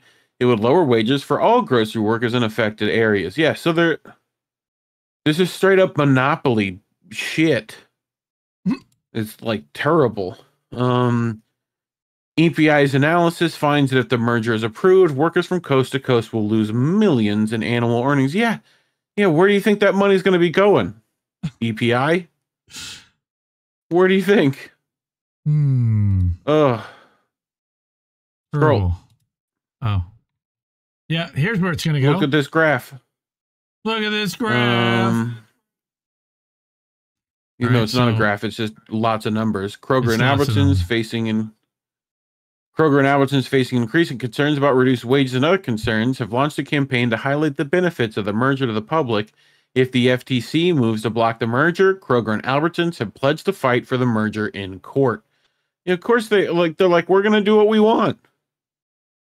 We don't care. Yeah. They got enough money to pay for lawyers. Whatever. Earlier this month, the biggest union of grocery store workers announced its opposition to the Kroger and Albertsons merger. Delegates representing the United Food and Commercial Workers International Union unanimously voted to oppose the merger and other mergers that pose a threat to essential workers, their families, and their communities they serve. UFCW International workers, which represents 1.3 million members overall, represents around 350,000 Kroger and Albertsons employees already, nearly half the workers that would be employed under the merger. In a statement, the UFCW president, Mark Perrone, said for months the UFCW has called for transparency, engage independent experts, and assess the publicly available information on this proposed merger to determine the widespread impact it will have on our members and the communities they serve. Given the lack of transparency and the impact a merger between two of the largest supermarket companies could have on essential workers and the communities and customers they serve, the UFCW stands united in its opposition to the proposed Kroger and Albertsons merger, Perrone said, stating that mergers pose a serious threat to the livelihoods of our members and we must act to confront them. According to the Wall Street Journal, Kroger said it would continue discussions with the UFCW about the merger's benefits and the divestiture plan. Yeah. That's where Yeah, they have to that get rid of sounds way stores. worse. They have to get rid of stores because there's a monopoly in a certain Just area. because. Or just Right. because. Meanwhile, the Meanwhile, UFCW plans to discuss its concerns with legislators and the Federal Trade Commission. all right. Yeah, here's this is Minimoo. essentially Here's Minimoo. Minimoo. Which we're going to get to later, but that's the raise the Minimoo wage. Minimoo. Bye. Yeah, this is essentially, we've been covering this for a minute, and we've known this is going to be a thing. Right? So for the union to just like be like, well, we got to do something. Bro, Right, you've been so- having to do something. So right about 2 weeks ago, Like- Kroger CEO Rodney Dangerfield McMullen, okay, McMuffin, Egg McMuffin, and Albertson CEO Vivek Sankaran and a joint op-ed in the Cincinnati Enquirer that purported to dispel several myths about the merger, right? So first, the CEOs claimed that Kroger committed to, zero store closures as a result of the merger. Hi, Jesse. And the company will invest in stores post-merger. Sure they will. And of course they will. This is a promise made in an op-ed and is not legally binding. Yep, of course. Statement allows Kroger to complete the merger, wait a few weeks or months, then close any number of stores for any reason. Yep. CEOs note that we anticipate divesting or selling some stores to satisfy regulatory concerns about competition. Section 7 of the Clayton Antitrust Act, which is enforced by the FTC, prohibits acquisitions that substantially lessen competition in any line of commerce. Right, so this approach has backfired in the past. So in order to secure approval, its acquisition of Safeway, listen to this story. Albertsons agreed to divest 168 stores. They were purchased by Hagen, which is a much smaller competitor, for $1.4 billion. Much smaller. They can afford $1 billion. But the stores that are divested are seldom top performers, of course, so Hagen was unable to successfully operate locations, and after a few months after acquiring all those stores, declared bankruptcy. Thanks. Ultimately, it sold 29 of those stores right back to Albertsons, and others were closed entirely. So, yeah, thanks. They just got it off their books, they got it off their hands, and then bought it back on the cheap. Second, the CEOs claim that no frontline workers will be laid off as a result of the merger. That's not true. Nothing about this pledge is enforceable.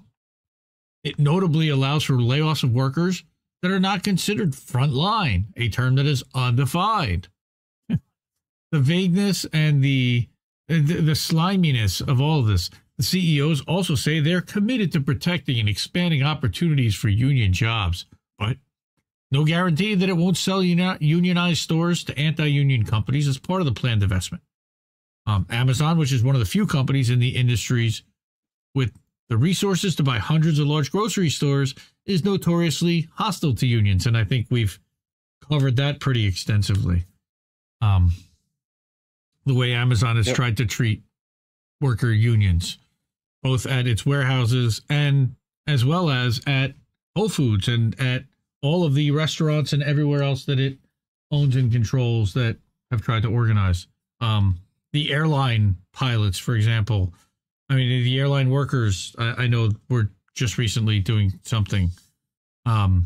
But finally, the CEO say the merger will result in lower prices because lowering prices is part of Kroger's business strategy.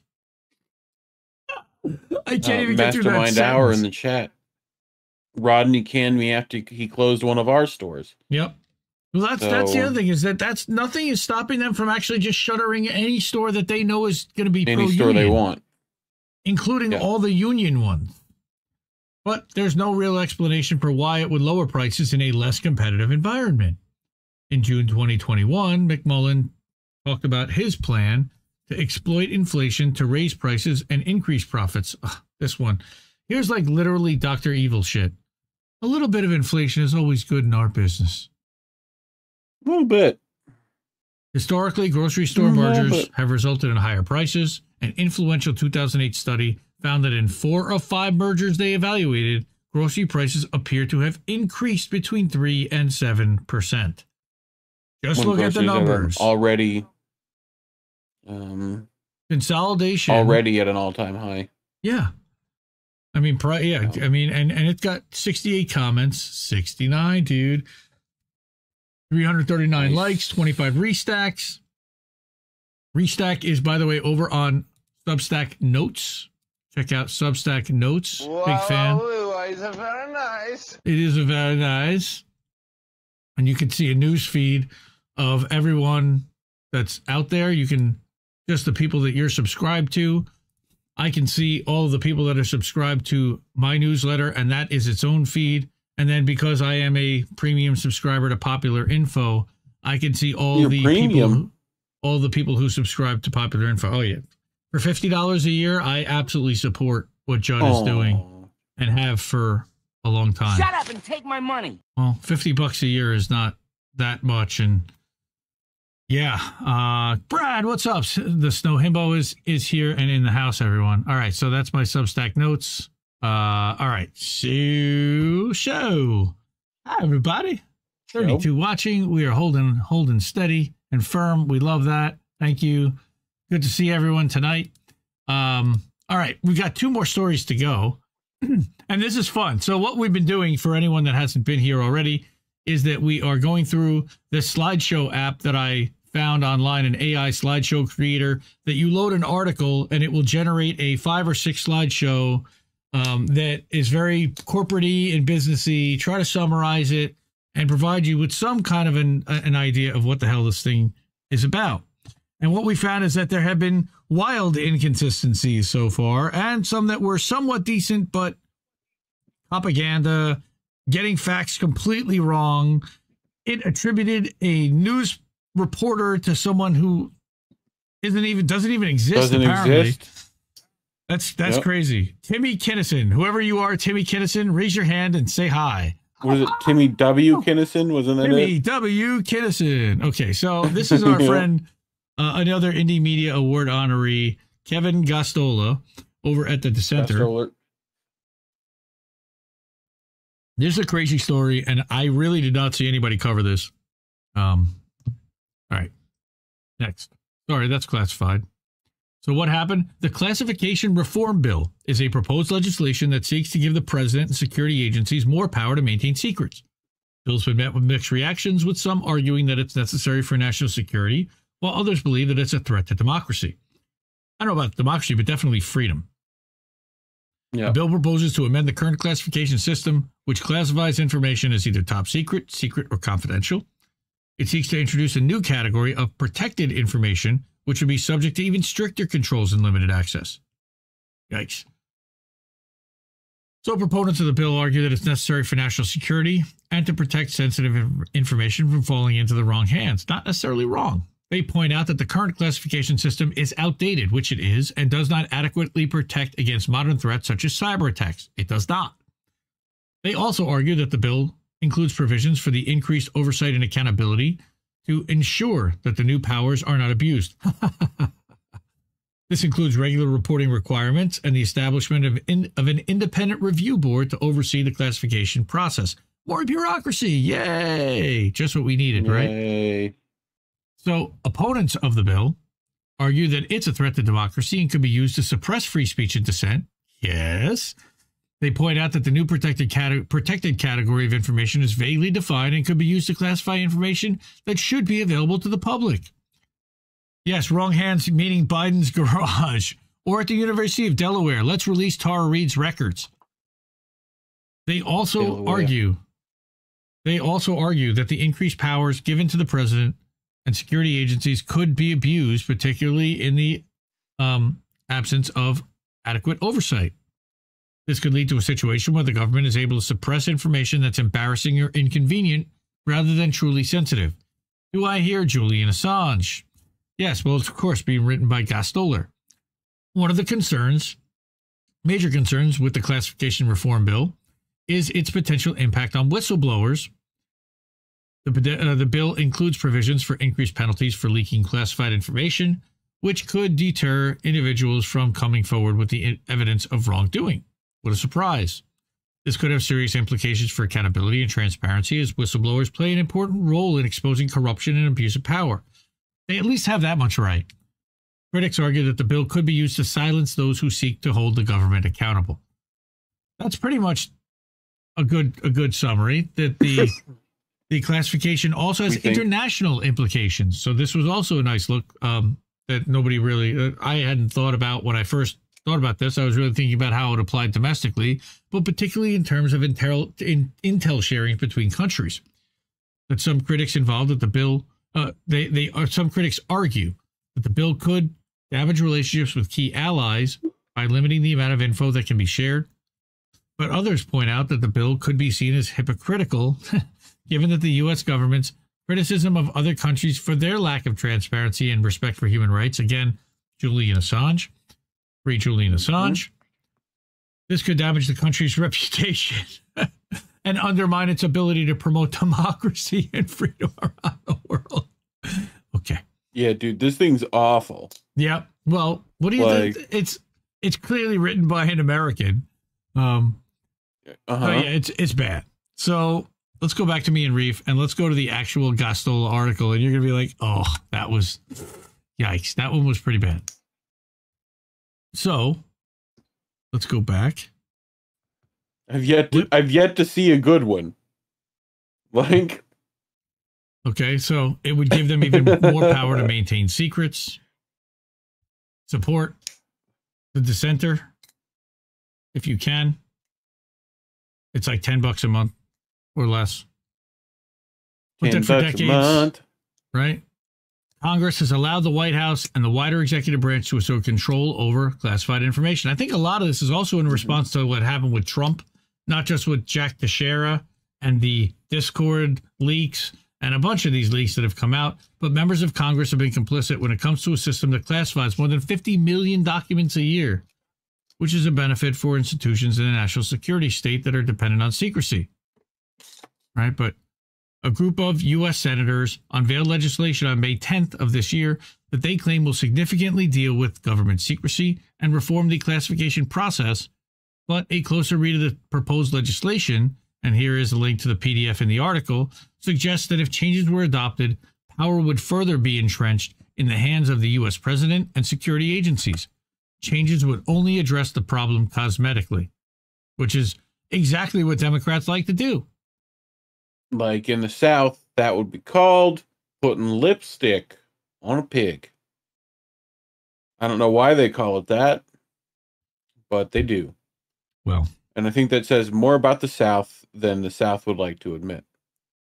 Yeah. So under the Classification Reform Act of 2023, which is, of course, the opposite of what it seeks to do, the head of the Office of the DNI would be designated an executive agent for classification and declassification, and they would be responsible for developing technical solutions for automating declassification, and they would direct resources for the development, coordination, and implementation of a federal classification and declassification system for government records.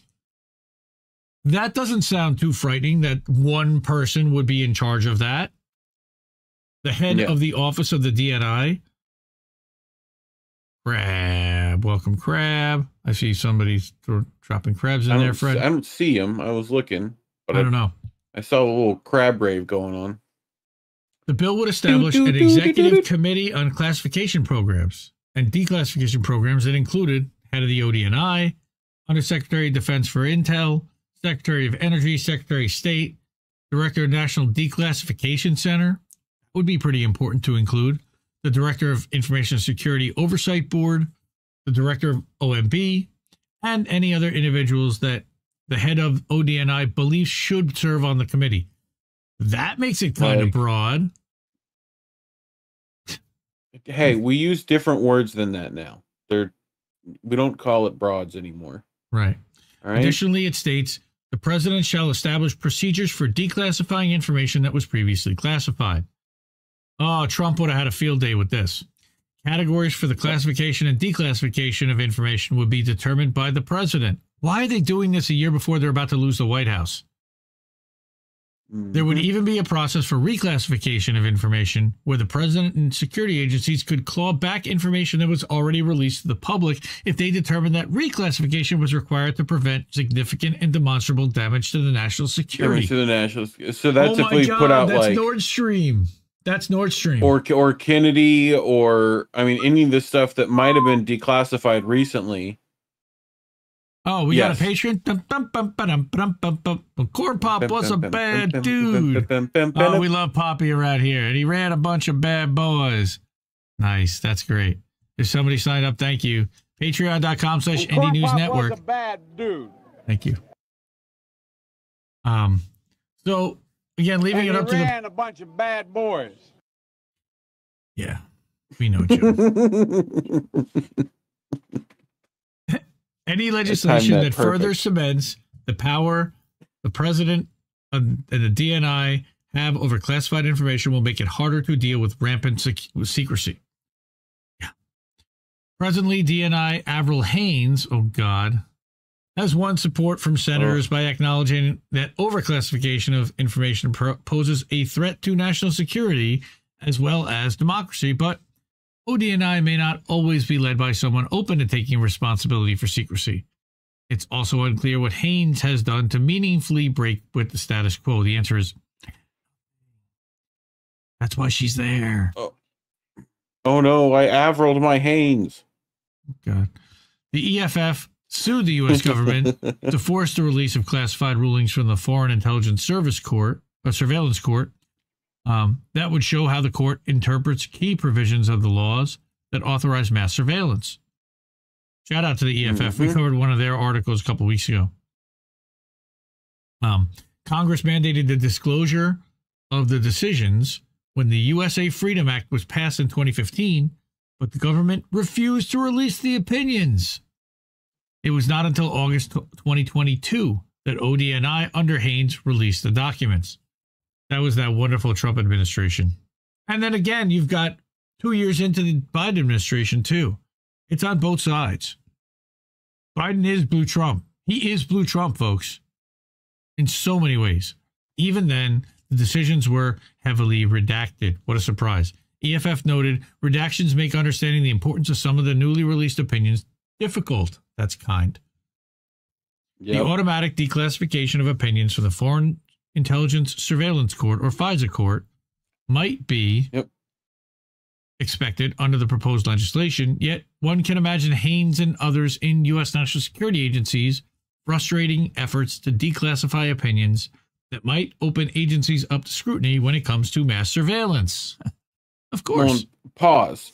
So this is saying that FISA court documents, which journalists use to out particular entities all the time, right, could be reclassified. Correct. Therefore, they could literally come after the journalist who published them for publishing classified information.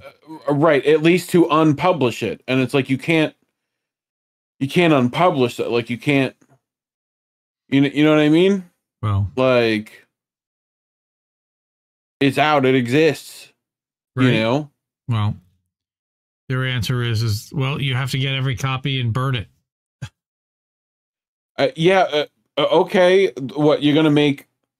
Like Wayback Machine. Like you got to go steal people's memories. Okay. You know. I mean, this is essentially like, you know, oh yeah, don't worry about that Oliver North thing. We reclassified that. Just forget about that. Right. You know. Or these Trump documents that were sitting in there in his house. We've now reclassified them, and they are top secret versus declassified. Yep. And now he's under investigation for taking classified documents out of the White House. Yep. Something like that. Yep. It's draconian. It's gross. Okay. So yeah, the McCarran Internal Security Act of 1950 tinkered with and expanded the Espionage Act, and the Intel Identities Protection Act was passed in 1982 to criminalize the unauthorized disclosure of any information that could lead to the identification of covert agents or intel sources. In both of those instances, Congress did not attempt to curtail the executive branch's ability to keep information classified. Senators and representatives were instead concerned with threats to the government's ability to protect state secrets. Well, they were all really on the same team then, too. I mean, that was the case from 2010 to 2013, when WikiLeaks published documents from Chelsea Manning and The Guardian, and other media outlets published the documents from Edward Snowden. Congress was focused on giving security and military agencies the tools they needed to identify insider threats and prevent leaks. Well, I know Obama was famous for trying to keep a tight lid on any leaks and any discussion of what the hell was going on behind the scenes. Congress could try to wrest control the president has over classified information. They could try to wrest it away. The Congressional Research Service noted in February 2023 that the Supreme Court has never settled the question of whether Congress may check the power of the president when it comes to government secrecy. So, independent of the president, the Atomic Energy Act, how the hell are they pulling this, was passed by Congress in 1946 to create a regime for protecting nuclear-related restricted data. This is where they're coming up with that restricted nonsense, right? Congress could create a similar but more ambitious system for declassification, which they could, but the classification reform proposed by senators avoids any confrontation with the White House that might spark accusations that Congress is interfering with the power of the president. It also skirts any conflict with U.S. intel agency chiefs. It doesn't even put anybody from the Senate or any of the intel committees on any of those committees that they're looking to create. This is really draconian, again, crazy. But welcome to the Biden administration and the Uniparty, right? The National Security Council, which advises the president on security and foreign policy, would likely play a big role in determining the categories of information that should be declassified. That makes sense. The council is made up of the VP, Secretary of State, SecDef, Secretary of Energy, Treasury, Attorney General, Secretary of Homeland Security, Ambassador to the UN, the Administrator for the for USAID, that's Samantha Power, oh God, the White House Chief of Staff, White House National Security Advisor, and the Chairman of the Joint Chiefs of Staff, which is a military advisor. So again, the Joint Chiefs of Staff. No Senate or House representation at all. Two of those individuals, the Secretary of State and Energy, would also sit on the Executive Committee for Classification and Declassification of Information. So they're going to have the ability to classify things they consider to be inconvenient or potentially damaging or criminal activity exposed by the United States that the United States was committing. Yep. It's unlikely that this executive committee would ever challenge the advisors for the national security state who directly influence the president's decisions because they're part of the web of secretive intelligence and military institutions that maintain databases filled with billions of secrets, as we know. So if it's passed, it might contain a reclassification process, as we said, that would present transparency and open government advocates with an easy way for bureaucrats to undermine everything legislation is intended to do.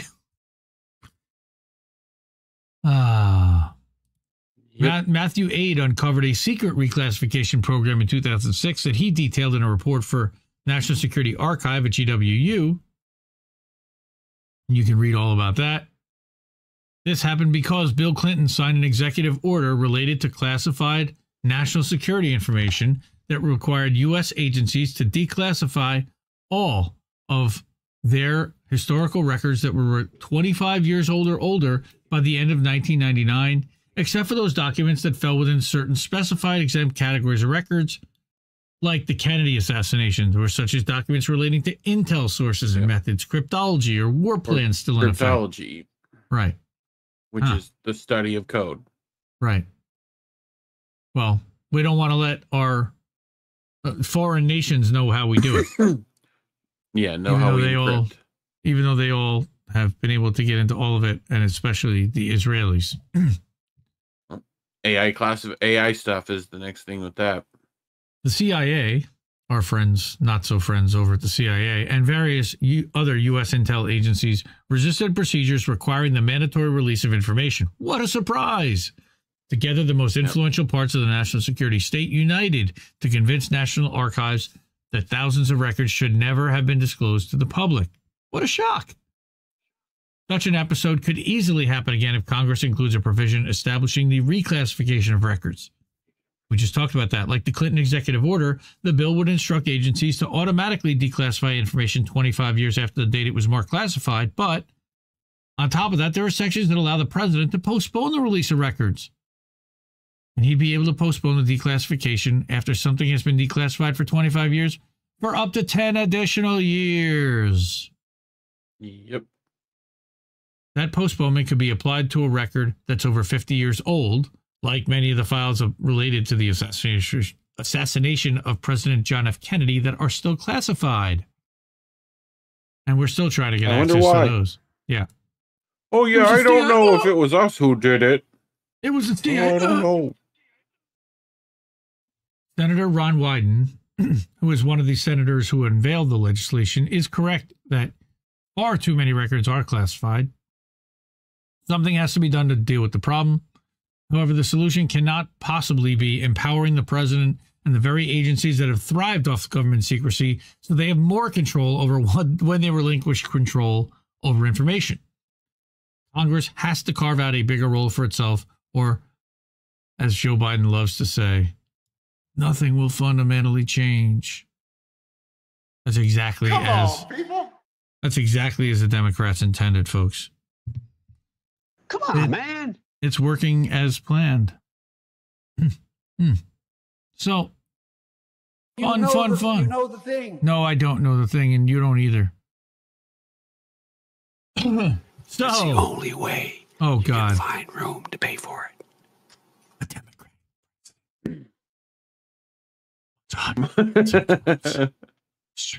Oh, that's such a.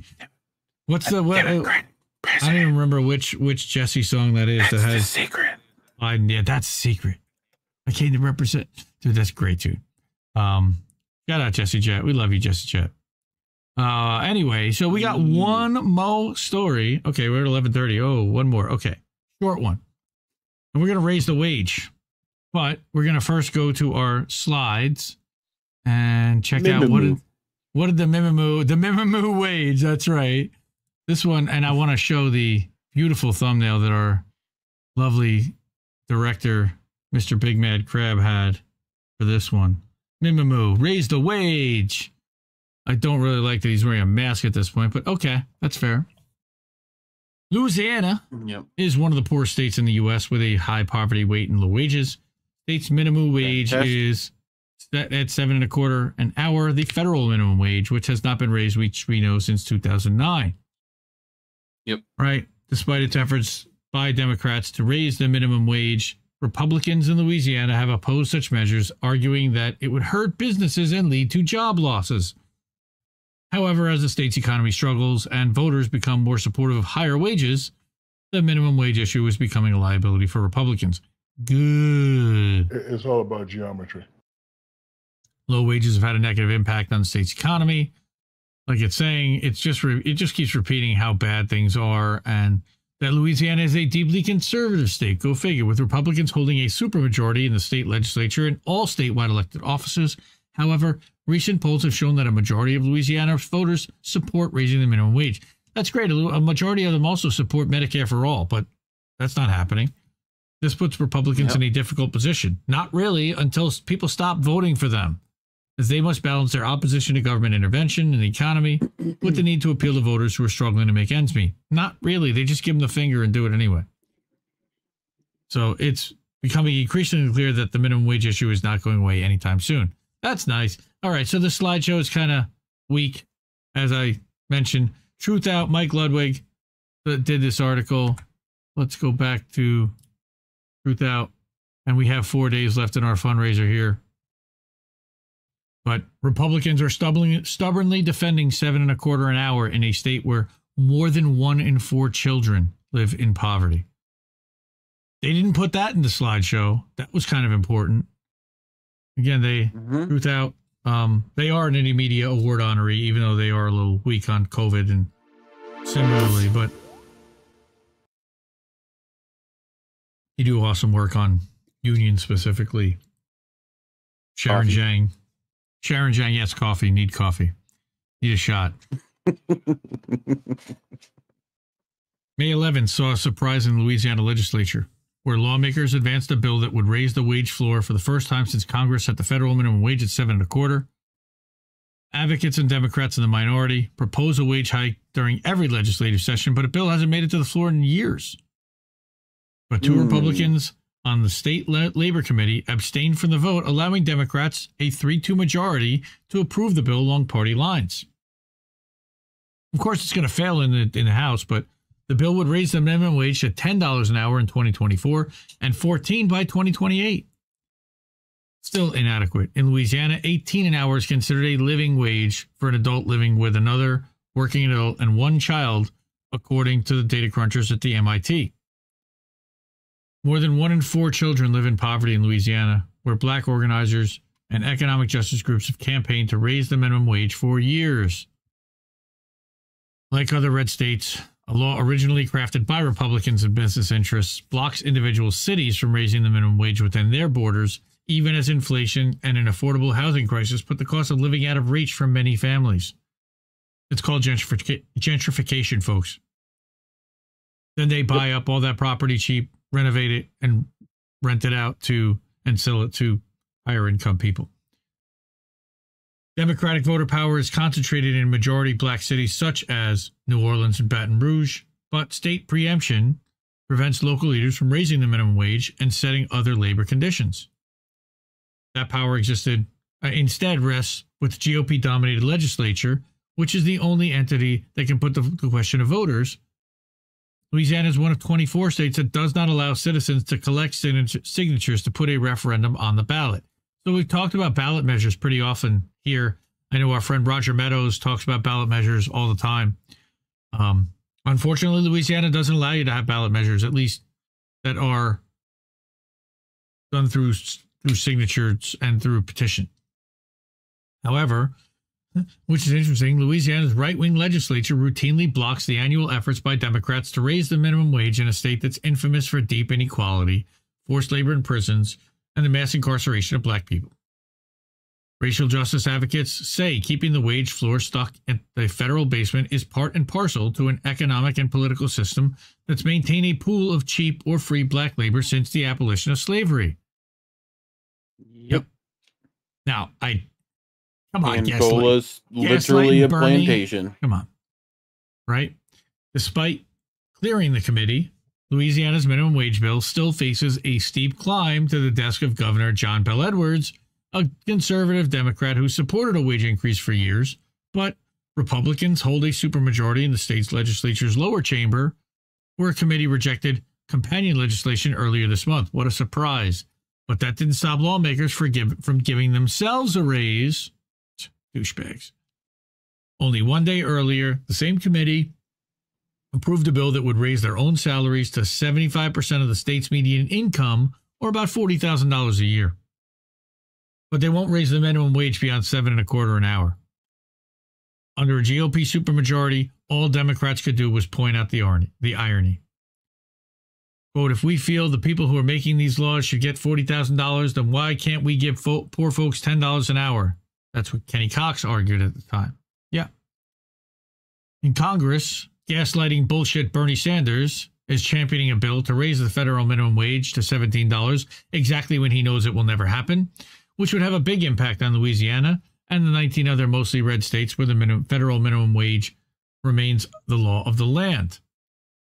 A handful of Democrats sided with Republicans to block an increase to $15 an hour in 2021, despite polls showing broad public support, and Sanders is determined to put fellow lawmakers on the record again before 2024 elections. You mean something like a force the vote?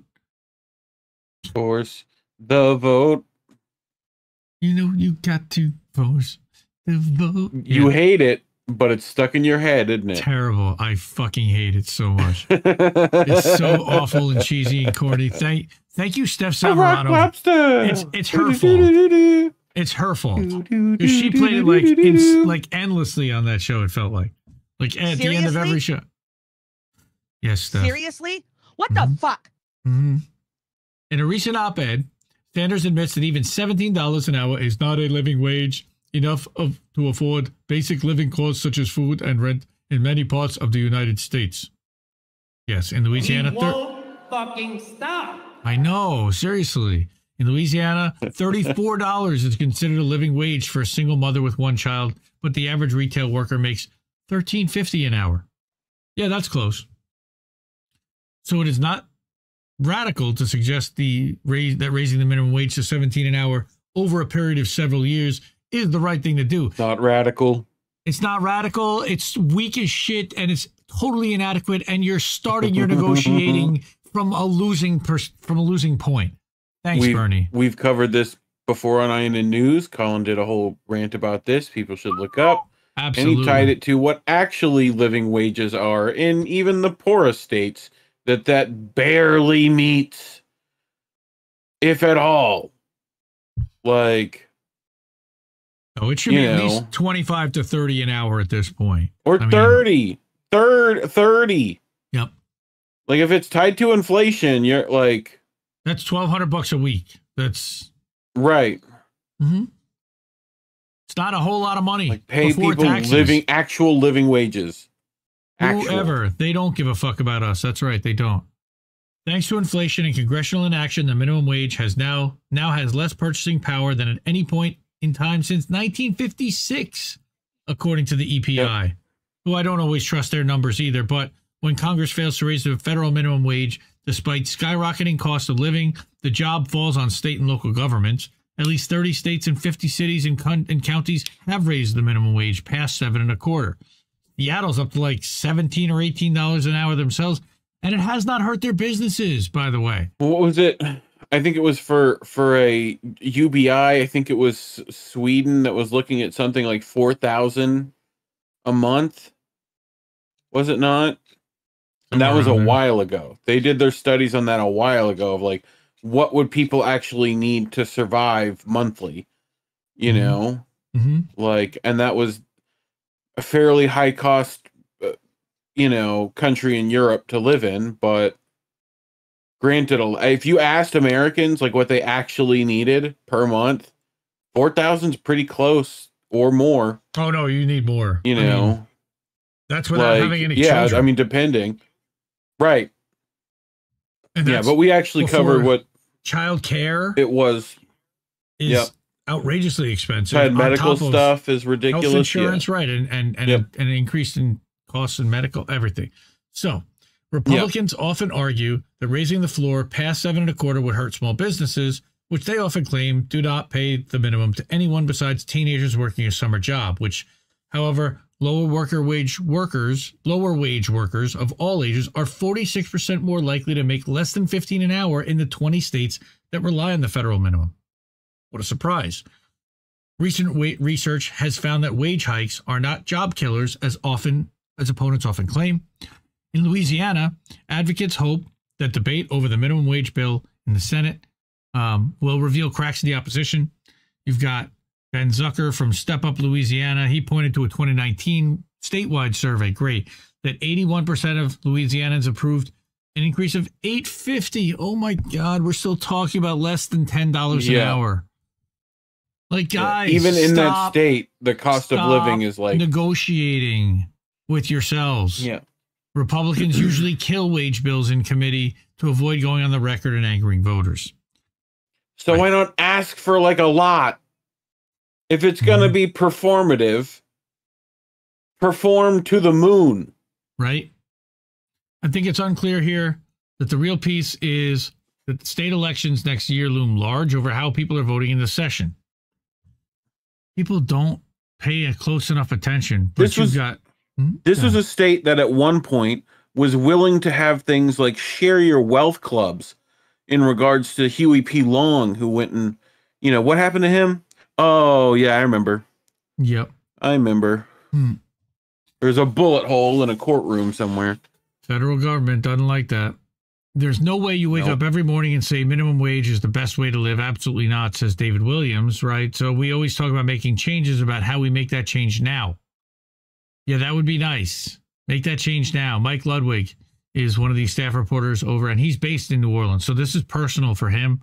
Give him a follow at Ludwig_Mike.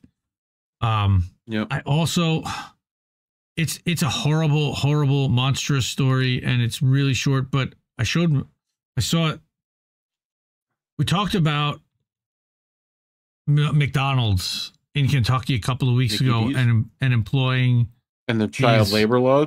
These child labor laws, yeah. And now it's and yet Hezbollah still can't get a gig. And now it apparently has hit where was I seeing Popeyes in Oakland, California?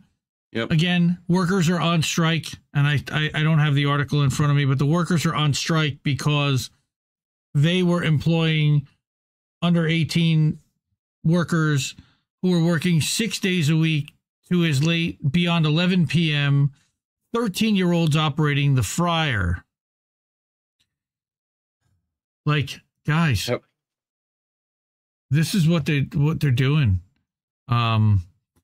Diggs over on the Twitch. What's going on? Nice to see you. Thanks for checking it out. We are just about done with our stories, and we are going over toward our favorite segment, which is Reef's going to take over, and we're going to do a little boats smashing into other boats, and we'll do some Reddit eye bleach cringe. So let's do that. All right, see you. Let's do it. And I watch mindless shit. Boats that smash into other boats. Yay, it's time for boats, everybody. Oh, everybody likes boats. Here we go again. Yay, boats. Everybody likes boats. It's time! Yeah. I mean, pictures speak a lot of words. You know? They sure do. Like my favorite part about this is like all the way up here. Wow. Right? That guy. Like, hang on, dude. That dude right there. Like, and you're like, oh yeah, that's larg. That's a larg vessel. You know? So wow. Well, yeah, boats. Here we go. Here's some more boats. That's a fish finder or a depth finder. Yep. You know, a little kayak. What's that thing? Noms. Like shark. Taste the boat. Shark. Taste the boat. I thought was bonin. Snake. Want to make sure we exit out of things.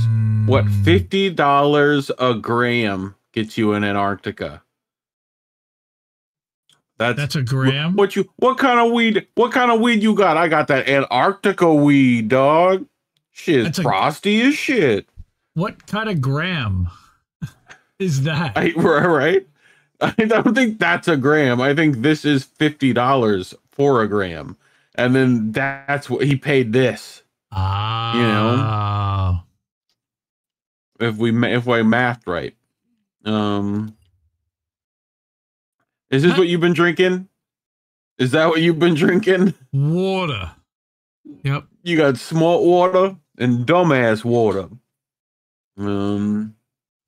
What else we got? Water. Oh, I didn't know if you knew, but 50 Woodstock joints equals 1 marijuana dab.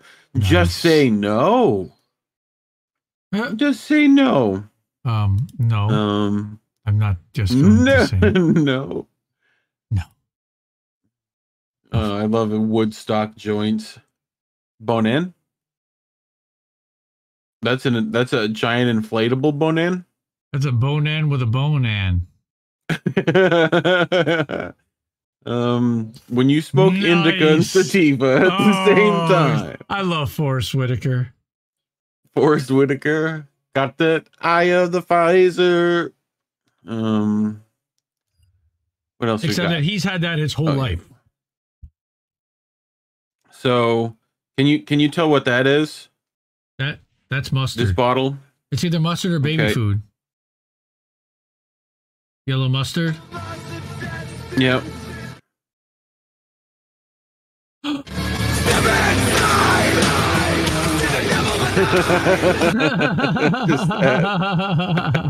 This little lady's face is the best bit. Like, ooh, mustard popsicle. She has. Wait a minute. She gave you 2 beautiful children, And this is how you repay her? That Really? seems fair. Okay. I'm down. It's the face. The face is good. Can you tell what happened during this crime scene? Like, no fruit snacks were harmed during the making of this. Right. This movie. We changed all the names of the fruit snacks to protect the innocent. I just like, it's just the whole box. He got the whole box out, you know? He sure did. Proud of him. Here we go. You're looking for his remote to turn his TV off, but you find this instead.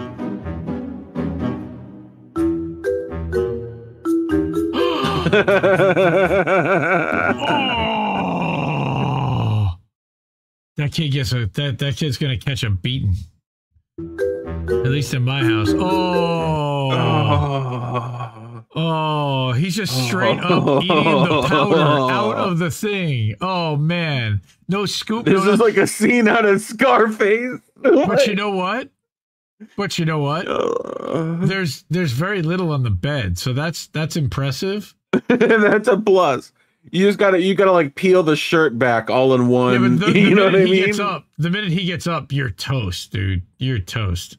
That's what I'm saying. Is like you gotta fold the shirt in on itself to like, you know. Don't you dare put your hands on that bed sheet. Yep, that's right. Yep. That's right, big cookies. This one's called Immediate Regret.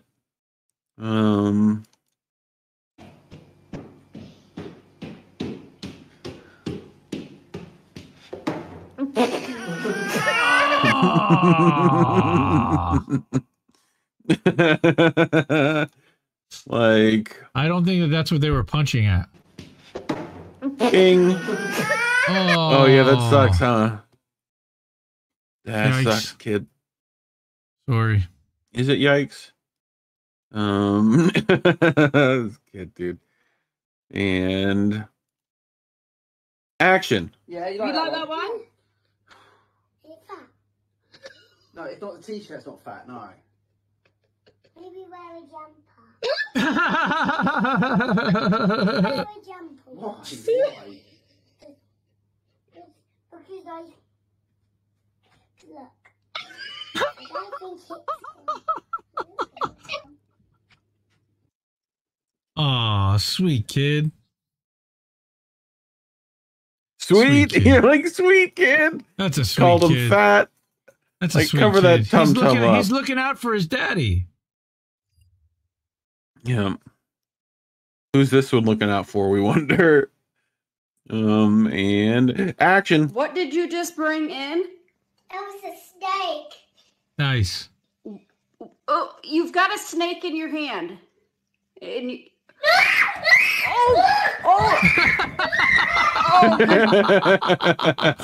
It's just a garter snake. Oh my god, that's great. Yeah, it's got a snake she in your hand. starts swinging it. Yeah, I do. I don't understand why kids pick living things up if they don't want it to wriggle. You know? Well, they do. They just don't expect. Oh no. Oh no. Oh no. Oh no. Oh no. Oh no. No, no, no, no. Look at that big mud streak.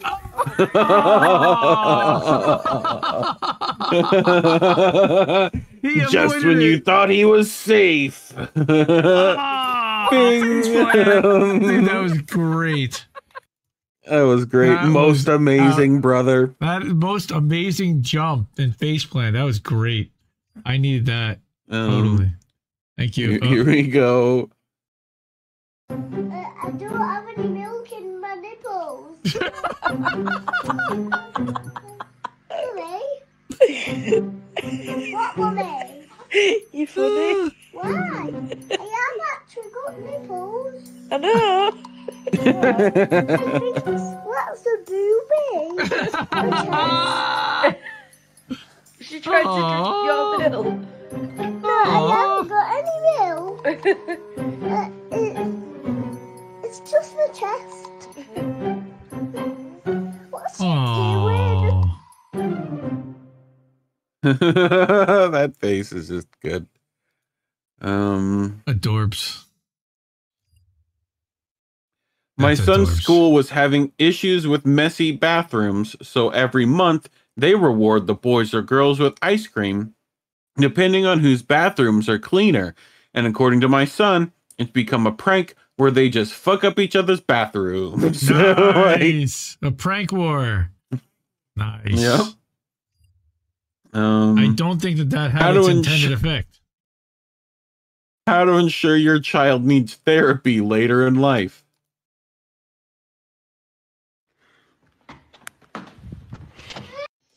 Look at the googly eyes. They're googly eyes. Wait, what did she do? Googly. They're Did she wake googly him up? eyes. Did she wake him up? I missed part of that.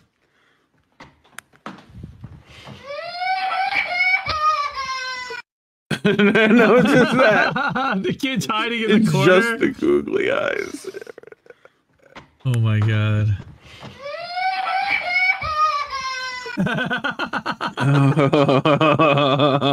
Why is that so funny? Mommy says I am going to hell. That is funny. Korg and action. Uh-oh. To Not a battle, horse. faithful steed. Not a horse. Oh, Doink. oh God. Poor kid. Yep. Trigger away. Like. I wish I could read Japanese. Oh, doink. Like, That's a that's that a could have mild been worse. concussion. That's a mild concussion. It could have been It's all worse. right. He'll be all right. He'll be all right. So this just happened. Come on, baby. What do you think? Say, ew, yuck. Are you gonna walk? What are you doing? She's like, that doesn't feel good. She's like, it's cold. What is this? What is this? In the sand. Yeah. She gonna pull the pants down? Come on, Pepe, come here. Come on. She's like, that's so far away. She says, I can't feel the floor. Wait, it's sinking. Oh my god! Oops. Let me see if people notice that one. What is this? What is this sorcery? Come on. Come on. Beach Pepe, rat. Come here. Come on. She's Yeah, like, that's so Cookies far calls away. it beach rat. I can't feel the floor.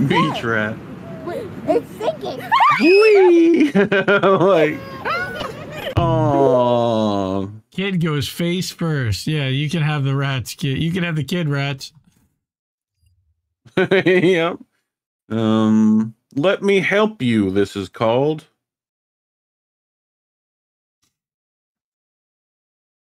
Okay, we go upstairs and upstairs. Oh. We go upstairs. Okay, look, Uh-oh. I help you. Just look. I help. I help. All right, look. Try one more. No, don't eat Like- my face. Don't eat my. Okay, come on. Oh, Come on. wow. We go upstairs now. Like, yes. Did you break his neck? Okay. No. Okay. We good. Oh, Did he little break his buddies. neck? Oh, no, that looked like Lenny and the Rabbits to me a little bit. Right. Oh my God, this one is one of my favorites. Right. So, Golden Retriever Nala's Nala. special dance, the Nala Stomp. This is the Nala Stomp, and this song will be stuck in everyone's heads for the rest of the week. She stomp, she do the Nala stomp. She stomp, she do the Nala stomp. She stomp, She stomp, she do the Nala Stomp. She stomp, she she stomp. she do the Nala stomp. Hey, she stomp, she do the Nala stomp. She stomp, she do the Nala stomp. Ooh, stomp, she do the Nala. That's so funny. She do the Nala stomp. She stomp. She stomp. Happy. She stomp. She do the She do the Nala stomp. She stomp. She do the Nala stomp. Okay. It's so good, dude. I don't know. You just have no love in your heart, you know.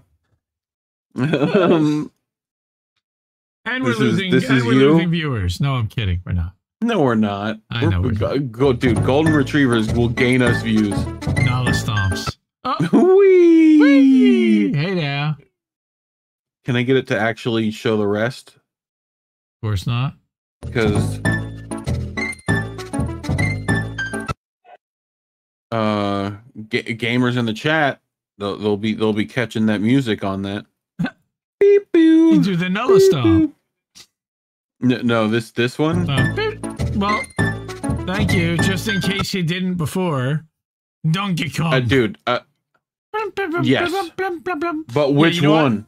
We should actually go over to Rockfin and Rumble and tell everybody to go over there and turn off the YouTube so they don't give us strikes, because it always happens during boats. Yes, but I don't think the Donkey Kong theme music while you're playing the game is going to get you popped. So, because That's people what you actually think. play that game. That's what you think.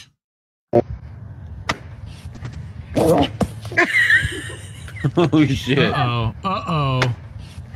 Whoa! Like, When I said jump, you asked how high. Oh.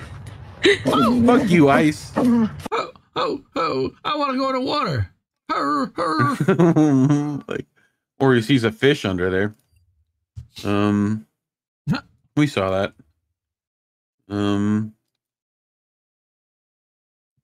A hawk Here we go. attack. Hawk attack, everyone. Like, just that. Just that. Can I pause it on the hawk? Can I find the hawk?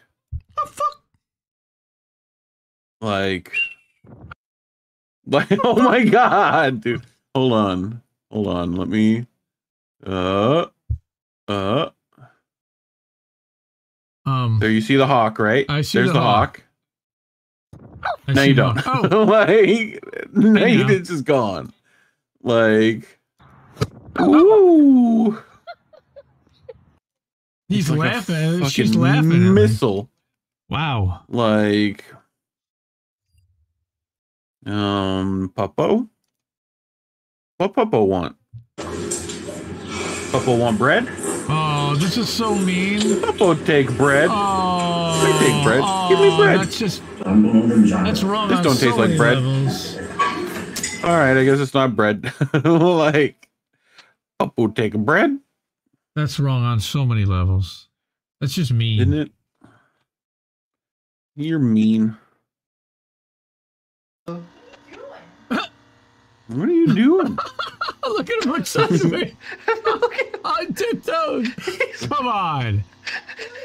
Come They're on. evolving. Bro, he's literally upright. Come on. Pokemon go to the polls. Okay, that just fucked me up totally. That's completely fucked me up. What was that? Show that again. I gotta see that again. What? Oh. What? A meerkat. Yeah. He's just chilling Holy out. Shit. What? Well, look at boy. Look at the boy. What the heck? Dude, you're gonna knock on the door to the bathroom. He's gonna be sitting there like, dude, I'm in here. Right? Oop. What do we got next? Oh, yeah. All right. Keep your eye on the cat. Okay. Whoa! Almost lands on his feet. Whoa! Parkour! It's such a Parkour, kitty fucking parkour. I want to catch. It's like right. It's like in here, I think. Oh, the legs just flail out, but it's like. Ah. He's like parachuting down. White men can't jump. Yeah. Yep. Damn, man, that was impressive. Okay, you remember at the start of the show where we? You remember the start of the show where we foreshadowed this?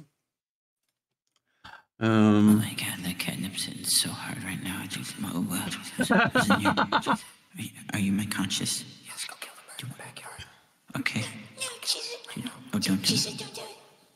Oh, I shouldn't. I can do it. Yeah, I can kill him. Oh, don't kill him. You guys should kill him. Is she really stupid? No, not kill him. Oh my god! Let's just look at the ears are the best bit. Oh my god, that catnip's hitting so hard right now. I think Are you my conscious? Yes, go kill him. Are you my conscious? Okay. Oh, don't do it. Oh, I shouldn't. Look at the ears. The ears are like, what? Yeah, I can kill him. Oh, don't kill him? You guys should kill him or not kill him? Kill him or not kill him?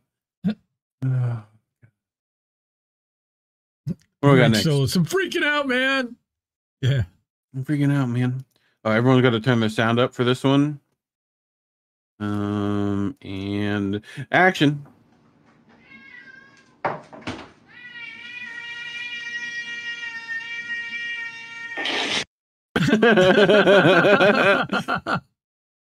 Oh god. I think he wants some. Like a little face, dude. Like that dude is just open mouth. I want to hear it again. Nice. I do. Yes, actually, as a matter of fact, I do. Wow. There's the Popeye story. We got his cousin. All right. Here we go. Nope, sound. Oh. Kitty! How you feeling, squirrel? I'm gonna fuck some stuff up today. Oh, it's so cute. How you feeling, squirrel? Squirrel! Squirrel. That's great. Squirrel. That would be squirrel. Just tiny little scream. So whose luggage do you think this is? Mine. This is your luggage? Mine. Right. Who's that golfer? That Bert Kreischer golfer? John Daly. You know what I'm talking about? Yeah. That Bert Kreischer golfer. It is John Daly. Holy shit, that's just his pants. It's not John Daly, but it's that's like some John Daly pants right there. That sure is. I love the matching suitcase. That is balls. That's great, dude. That's legit. Mastermind Hour saying Jackson Pollock. Yeah, it could be. Yeah. Hold on, I gotta refresh it. Because that's just what we have to do. The most confused man on earth.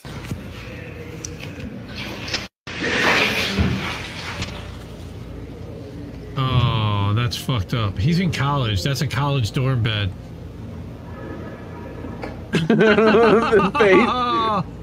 Oh, that is just wrong. That is wrong. He's still got his backpack on. Dude, he passed out with a backpack on.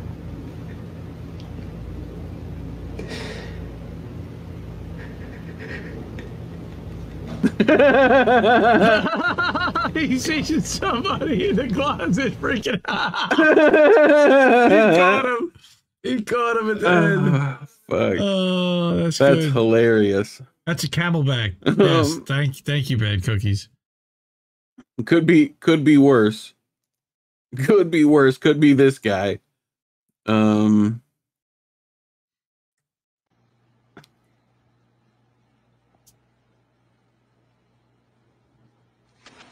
Oh,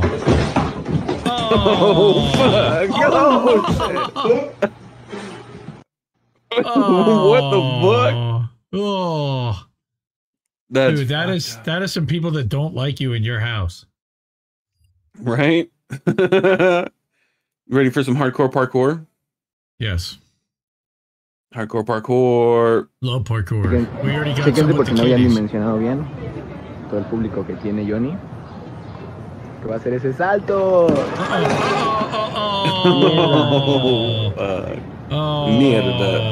Mierda. Oh. That sucks. Oh. Let's watch that again. Oh, look at that. Look at the pause on that. Like, that's when he knew he fucked up. Ow. I did not think that the windowsill would break. Right. Here we go. Here's some more hardcore parkour. Refresh. And then full screen. Light, camera, action. Does he make it? Does he make it? Gonna make it? Gonna. Ow. Now I'm gonna get wet. Yeah, pretty much. It's just the slow-mo back into the like boo. Just going down the whole time. Yeah. Shoes were the last thing in. Oh boy. So this is a German lady, German model, paid for a surgery to increase the length of her legs. Well, it worked. They are longer. Yes. Yeah. If that's what you want to call them. Freakishly so. I saw recently another guy got this and had to go through like extensive physical therapy just to be like 6 fucking like whatever. Like who cares? But that's ridiculous. Again, Gattaca. Tony Shalhoub. Gattaca. Tony Shalhoub and Ethan Hawke. There's a scene where they add 2 inches to him. His legs. Let me tell you something. Let me tell you something. Let me tell you something. Let me tell you something. All right. Let me tell you something. Let me tell you something. Wait.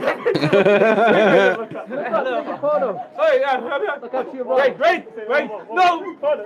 Wait. What did you want to tell me? Oh my God. Both of you guys. What did you want to say? Double check. Safety first. Double check. Oh my God, in plastic chairs. Strapped to plastic chairs. Yeah. But that's such a good move of like the tilt. You know? Gets him with the tilt. Let me tell you something. It was like an interrogation thing. So can you read that for me? Dear valued customer, please note that all egg promotions are canceled due to the AI outbreak. Why would that affect the eggs? That would be the avian flu, I would guess. I guess, but I would like to believe it's AI instead. The outbreak of AI. AI is ruining our egg promotions. Did you see this? So this is the Texas House Speaker. Did you see this ridiculousness? No. Mr. Speaker, I move adoption. Mr. Campbell, send the amendment is acceptable to the author. Is there objection to the opposite amendment? The chair has none. The amendment is adopted.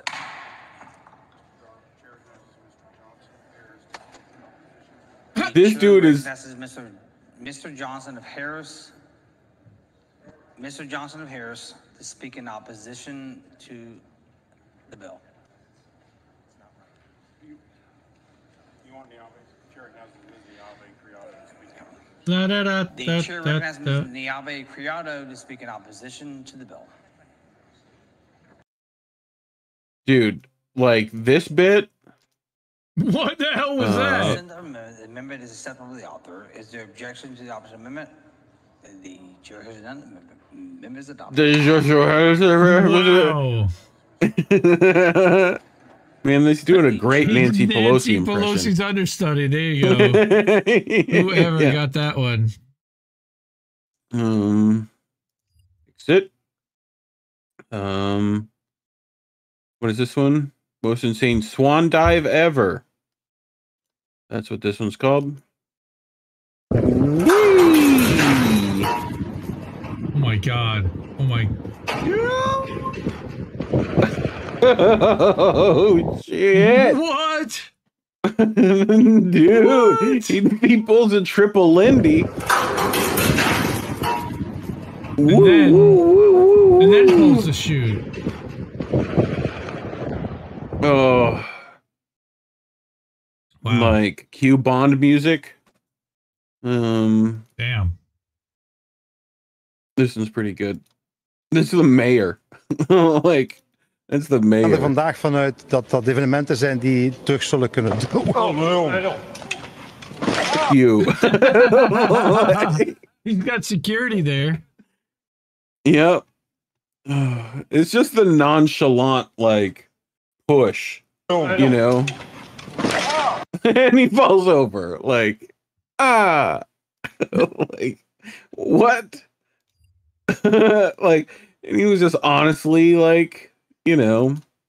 So this is, there was an attempt to complete this commercial with no harm. Dominal garage. Tal, mia. Okay. Oh!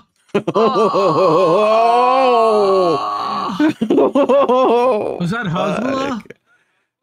No. Okay.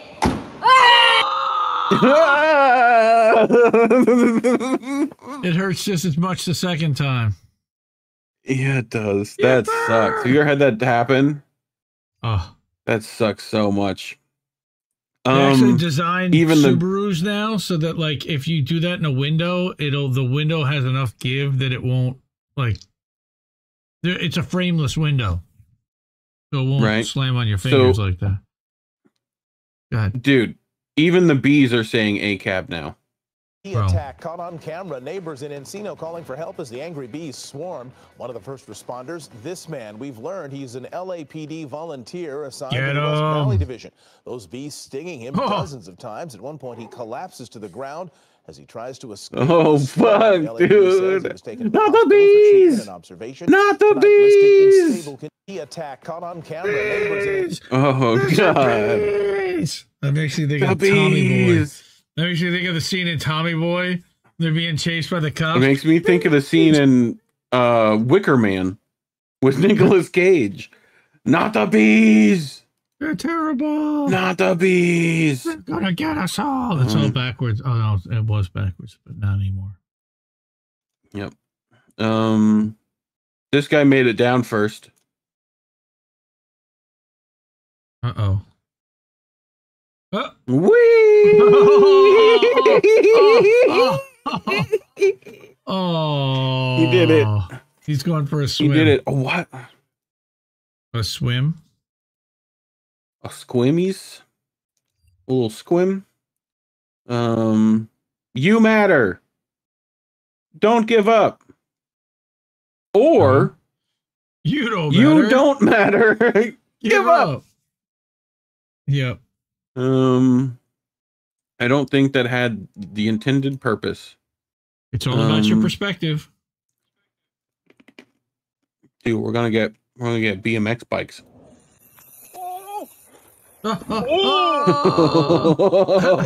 The air time, dude. Love it. He overshot his mark. Yeah, he did. Just slightly. He sent, dude. He full sent. Nice. Sick air, bro. The sick air, bro.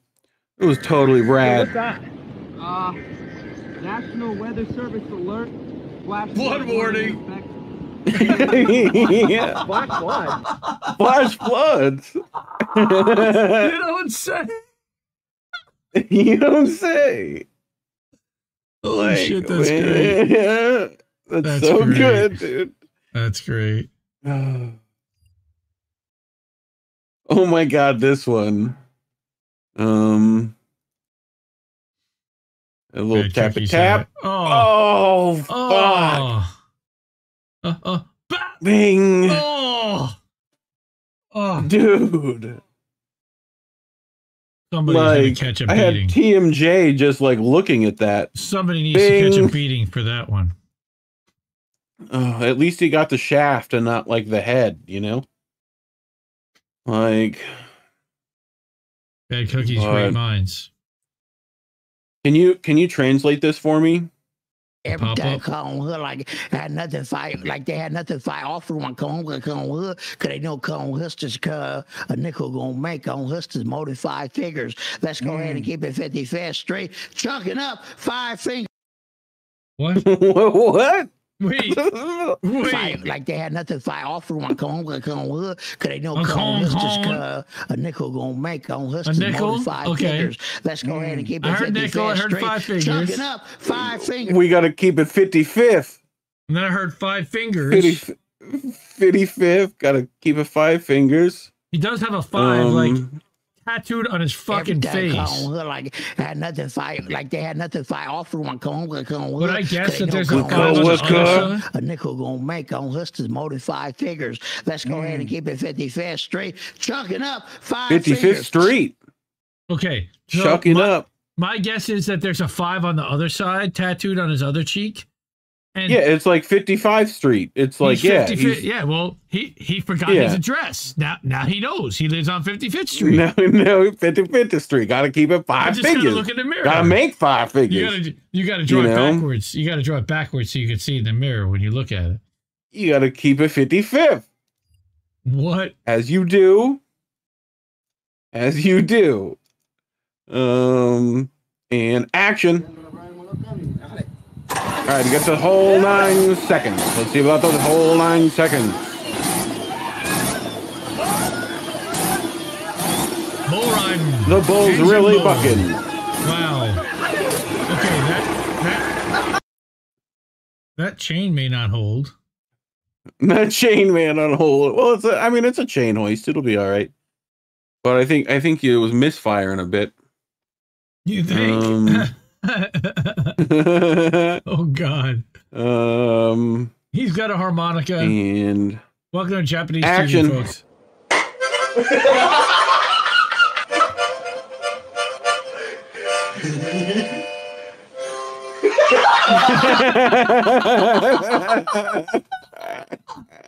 What a great song. The Out My Leg song.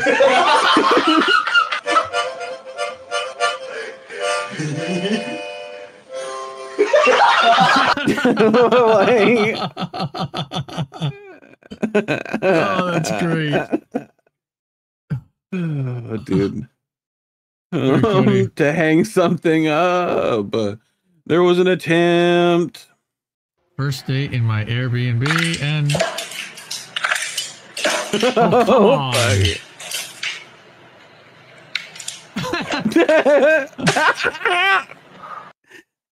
Oh shit. Nice.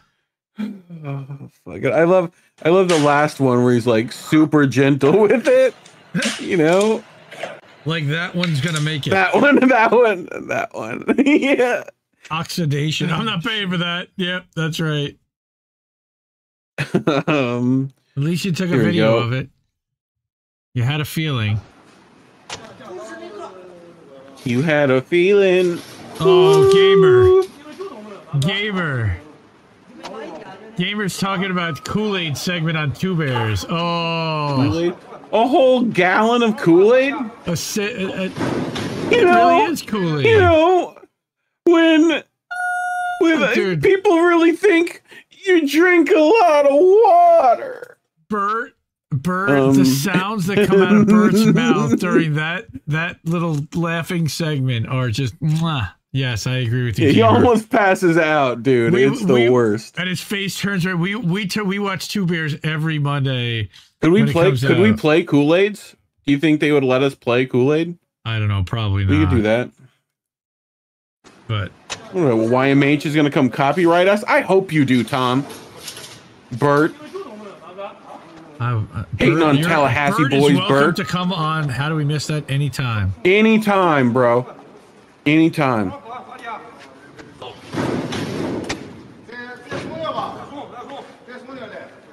What? What is in this? Oh, it's water. Oh, it's fish. Oh, Yeah. hey now. Okay, grab those fish. Hey, get that. Harry. Hey, grab those fish. What are you doing? What are you doing? You my God. fucking stupid. Get those fish, dog. What are you gonna do? Grab those fish. Go get a broom. Oh, fuck. Flopping fish. They'll be fine. Just drain the water. Yeah. Let's drain the water. What? Okay, I don't think that they expected that to be that heavy. Water? They don't expect it to be that heavy? The fish. Uh-oh. Before we do, we'll do this one. We'll play this one. An attempt was made, okay. Try getting up. Wait. Try getting up. Wow. What the fuck?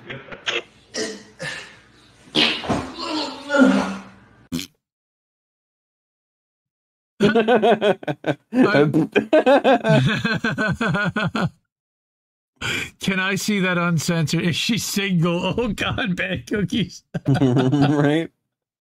Oh, Jenga. That's right. Almost rude at that point. Wait.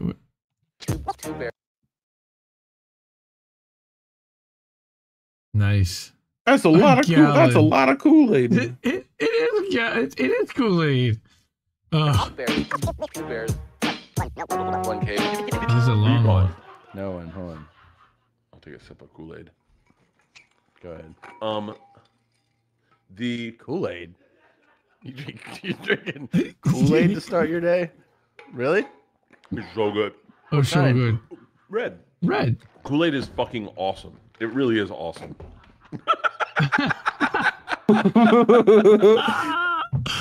It's so good. Take a little, pour a little something for yourself. It's watered down. It's not too bad. You really drinking Ice Kool-Aid? cold. It's ice cold. Yeah. It's ice cold. You are drinking Kool-Aid. Yeah. It's awesome. You're drinking a fucking 64 ounce. Tom dying.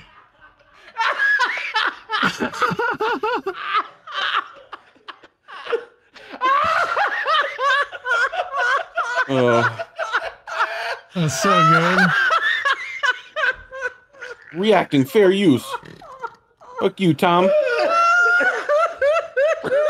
Oh, come at me, bro. I will basketball you. Best. This is so much sugar. Right. Gosh. So much sugar.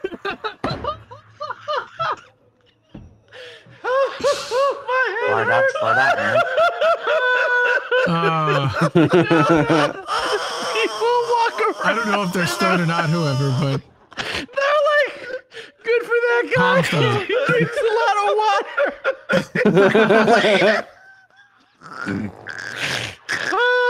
Oh, fuck. I don't know if Bert could, he would. Copyrighted girly gig. He might. So Is there still a lot of fucking time left? Half a gallon of Kool-Aid. Can you copyright a girly giggle? You're like, I'm getting my day started. I'm sweating right now. I'm soaking fucking wet.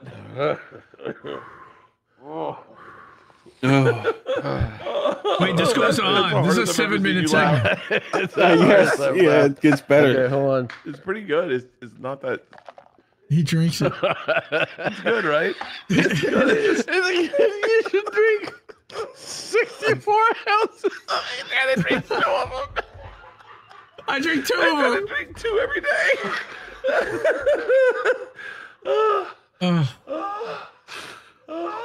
No, they're not high, gamer. No, they're not. Oh It's my really God, just I'm crying Kool-Aid, and yes. sweating right now. Throw up. Bert Kreischer and Tom Segura. You know how, they like, are you don't stand-up realize how different comedians. you are until They're someone great. points it out. Oh my god! I need to fucking lay down. Your eyes are so bloodshot right now. I just love it.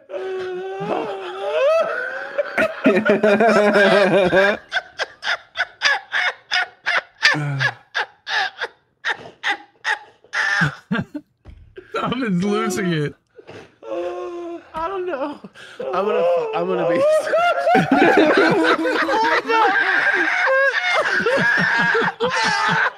I don't know that there's another adult man in the country that has a fucking gallon of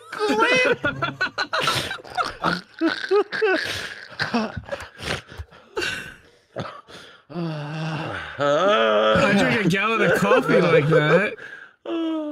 It's so much Kool-Aid. It's so much Kool-Aid. Crying. Oh, Oh.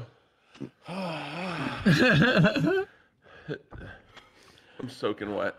Good thing I'm high. It really is good. Amazing. I cannot handle this. Oh. He can't even drink without laughing now. It's going right up his nose. I was watching every So wait, take me through your morning. Just for people that don't know, it's 10 o'clock in the morning. So, how does your day start? Okay.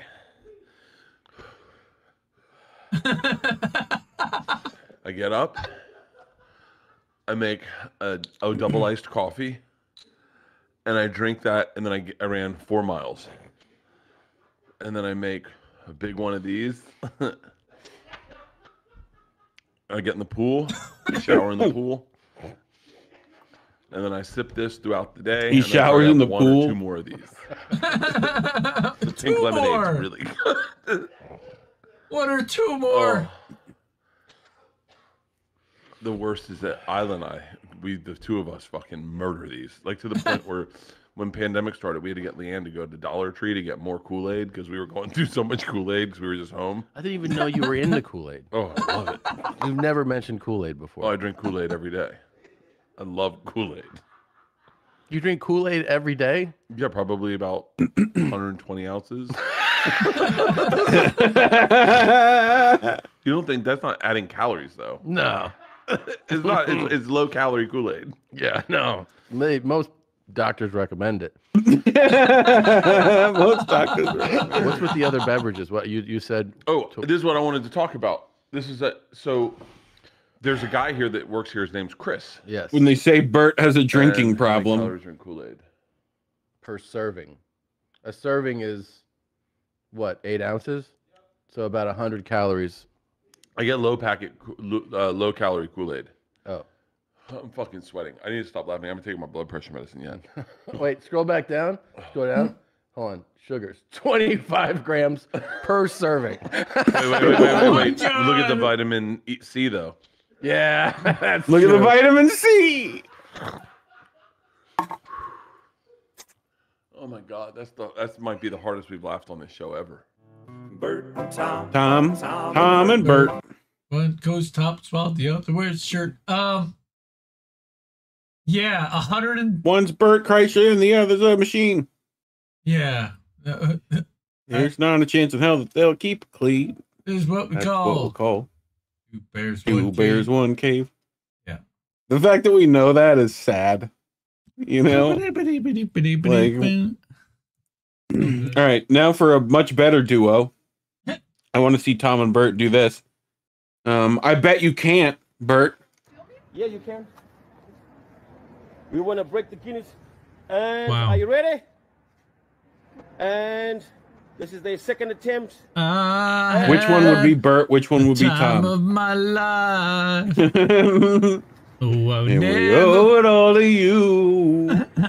And I swear. Bert would It's definitely the have to truth. be I on would the like to bottom. see. Faster. We need to. I would like to see the Brazilian Dirty Dancing. Bro, that's ridiculous. On the first two flights of stairs, we gotta get the time, and then Two flights. Go, go, go, go, go, go, go. We can do it. We can do it. Push, push, push. Push. Holy shit. You can do it. You got the last flight of stairs. Let's go. Let's go. Another flight. Let's Come go. on. Let's go. Let's go. Let's go. What? The Why? Guinness World Record is I nothing. have just We can one do it. question. Why? We can do it. If you are that, I would not want to do that next to all those I'm tired fucking more spiked than fences. right? Just dump him right on his nuts. Yes. Yes. Yes. What? What? You guys have just witnessed history, and you guys are the first to see it. The Jack family. What? Yep. Now you throw him down the steps. That would be it, right? Thank you. Yes. Jesus Christ. Okay. Impressive. All right. You know how we end things here. Oh boy. It's time for bangs. Yep. Oh, watch out for that kickback. Like, it's just broken, dude. It just broke everywhere. It just broken. It just fell apart. So this was in Moscow. In Russia. Instruction get you. Boom. I am the machine. Like, yes. They're all running away because something's about to. Debris. Debris. Yeah, that was a fucking propane. It's a Russian gas. Dude, this one is like, how? I saw this. Like, what? Ugh. What happened? Also, what are you The gas filling tank- here? I think that the gas tank next to them exploded into the car. Okay. But how did it not kill the guy? Dude. Standing right there. Boom. Good I don't question. But Jesus Christ. Yeah. Jesus Christ. Do you see this one? What? F-18? Yes. Yes, I believe that they. Yes, that the pilot ejected. Ejected. Yep. Dude, look at that fucking. Yep. Like, There's $50 million down. Thank you very much. like, oh my God. Like, really? Yep. There.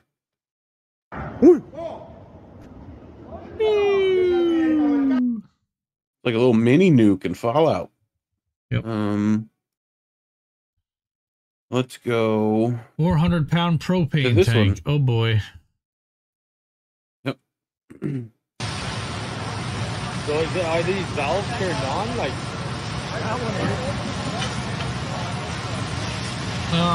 That's a working structure fire. For those who don't know. Oh! Now what is it? Shit. Now what is it? It's gone. Is what it is. Wow.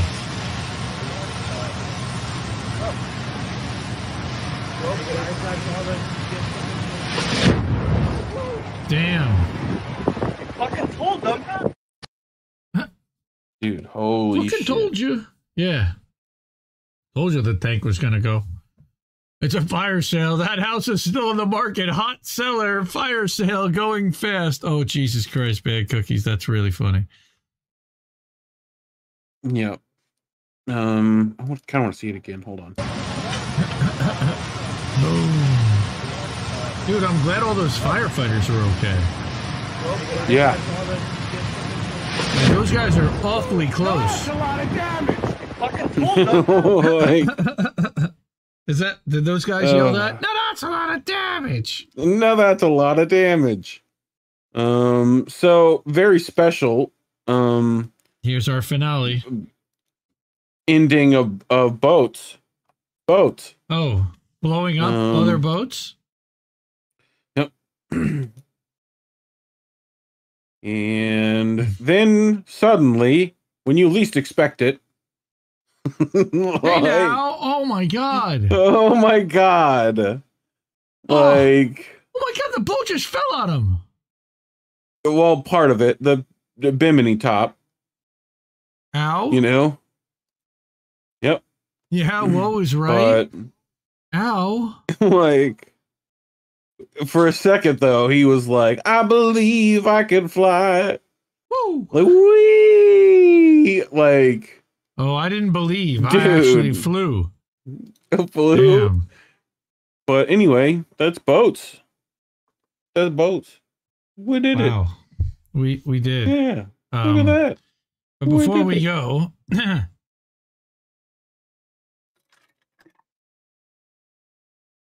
got a cat. Needs a name. Serious suggestions only. What was the one in History of the World Part 1? I don't know, but remember the guy where he couldn't stop laughing saying his name? No, I don't remember that, but yeah, that's the name. Is his name Dick or Peter? Is his name Dick or Peter? Peter. Peter. Peter. Dix Maximus. Nice. Dickus Maximus. Yep, Dix Maximus. Dude, Dick knows what? Yeah, this. The comments were so good. I saw that on Instagram. I was like, that's just great. Bodie McBoat face. Bodie McBoat face. That's right. Oh, you said that earlier. Oh, we're back to that. Good. Okay. So, here is Dick our Tracy. Don't forget Richard Brimley. Nice. Biggest dickest. Diabetes. Nice. President Johnson. That's good. All right. So here's our don't forget sign up. William Dafoe. Willem Dafoe. Anyone gets that My reference? God, dude. Willem Dafoe. Nice. It's a little Jesse stream with that one. That one's good. It's a distraction. His enormous junk is a distraction. Yeah. No, for the director, it was like. Oh, it was the director, right? Abnormally large or whatever it was. So sign up for our Substack and sign up for our Discord. That's independentleft.gg. Tuesday afternoon, 2 p.m. Eastern, Reef will be joining JB Font. So go check that out. Yeah, go sign up for JB, the JB Font channel. And Indie News Network got on TikTok this week. TikTok.com/@indienews.network. And you'll see some. INN made one, right? That's what I just said. That's Indie the News one? Network. I thought you said Indie left. No, I did not make one. I still don't want to be on TikTok. I'll just put my also Hertz. So, Tuesday. What? Also Tuesday, are we doing American tradition? Are we doing that? That's a good question. I don't know if Tuesday's American tradition. Monday we have Alternative Angle. Wednesday we got INN News, and then the rest of the week, who the hell knows? Because it's a Memorial Day. But yeah. So stay tuned. There is a new INN trailer or intro for the 60-second thing. Alternative Angle Monday. Yeah, Alternative Angle Monday. Yes, definitely 9:30-ish, somewhere around there. Check that out. Post-Duopoly Wednesday, show. INN News. Is that tomorrow night? Well, Bad time. Just Bad channel. Yeah, sure. I thought that was Tuesday night, the post-Duopoly show. But yep. Hook up our friends Crab and Chris too when they're doing Alternative Angle. That's fun. They'll do that late. And we will see you. I don't know if we're doing a show next weekend, honestly. Like Memorial Day weekend, my wife's been yelling at me like crazy, doing too much stuff with the network, and I probably need a week off. We haven't had one in a while. I can't even remember the last time we took one off, but we'll figure it out. Stay tuned, folks. Check out the Substack, indiemedia.today. That's right. indiemediatoday.substack.com. Thank you, everybody. For real. Love you all. Have a great night. And always question everybody's motivations. Yep. And keep listening what Little Birds have to tell you. Perfect. Good night, everybody. And good night. Indie News Network, collaborative family of independent content creators. Co-hosted normally by me, Indy. I'm founder and editor of Indie Left News and Indie Media Today. I got Reef Breland sitting next to me. At Kennedy News. Is Andrew Rivera on The Handsome Cynic? Politics and Survival. My name is Jesse Jett. It's American Tradition. What's up, Space Monkeys? Welcome to Political Fight Club. I'm Robert Durden. I mean, I mostly make art for INN. Big Man Crab Joe. Keep up those great videos. Hey guys, it's Yeti. Coming at you. Hello, my name is Lucy from Blue Moon Red Wine. This is Chris Legion.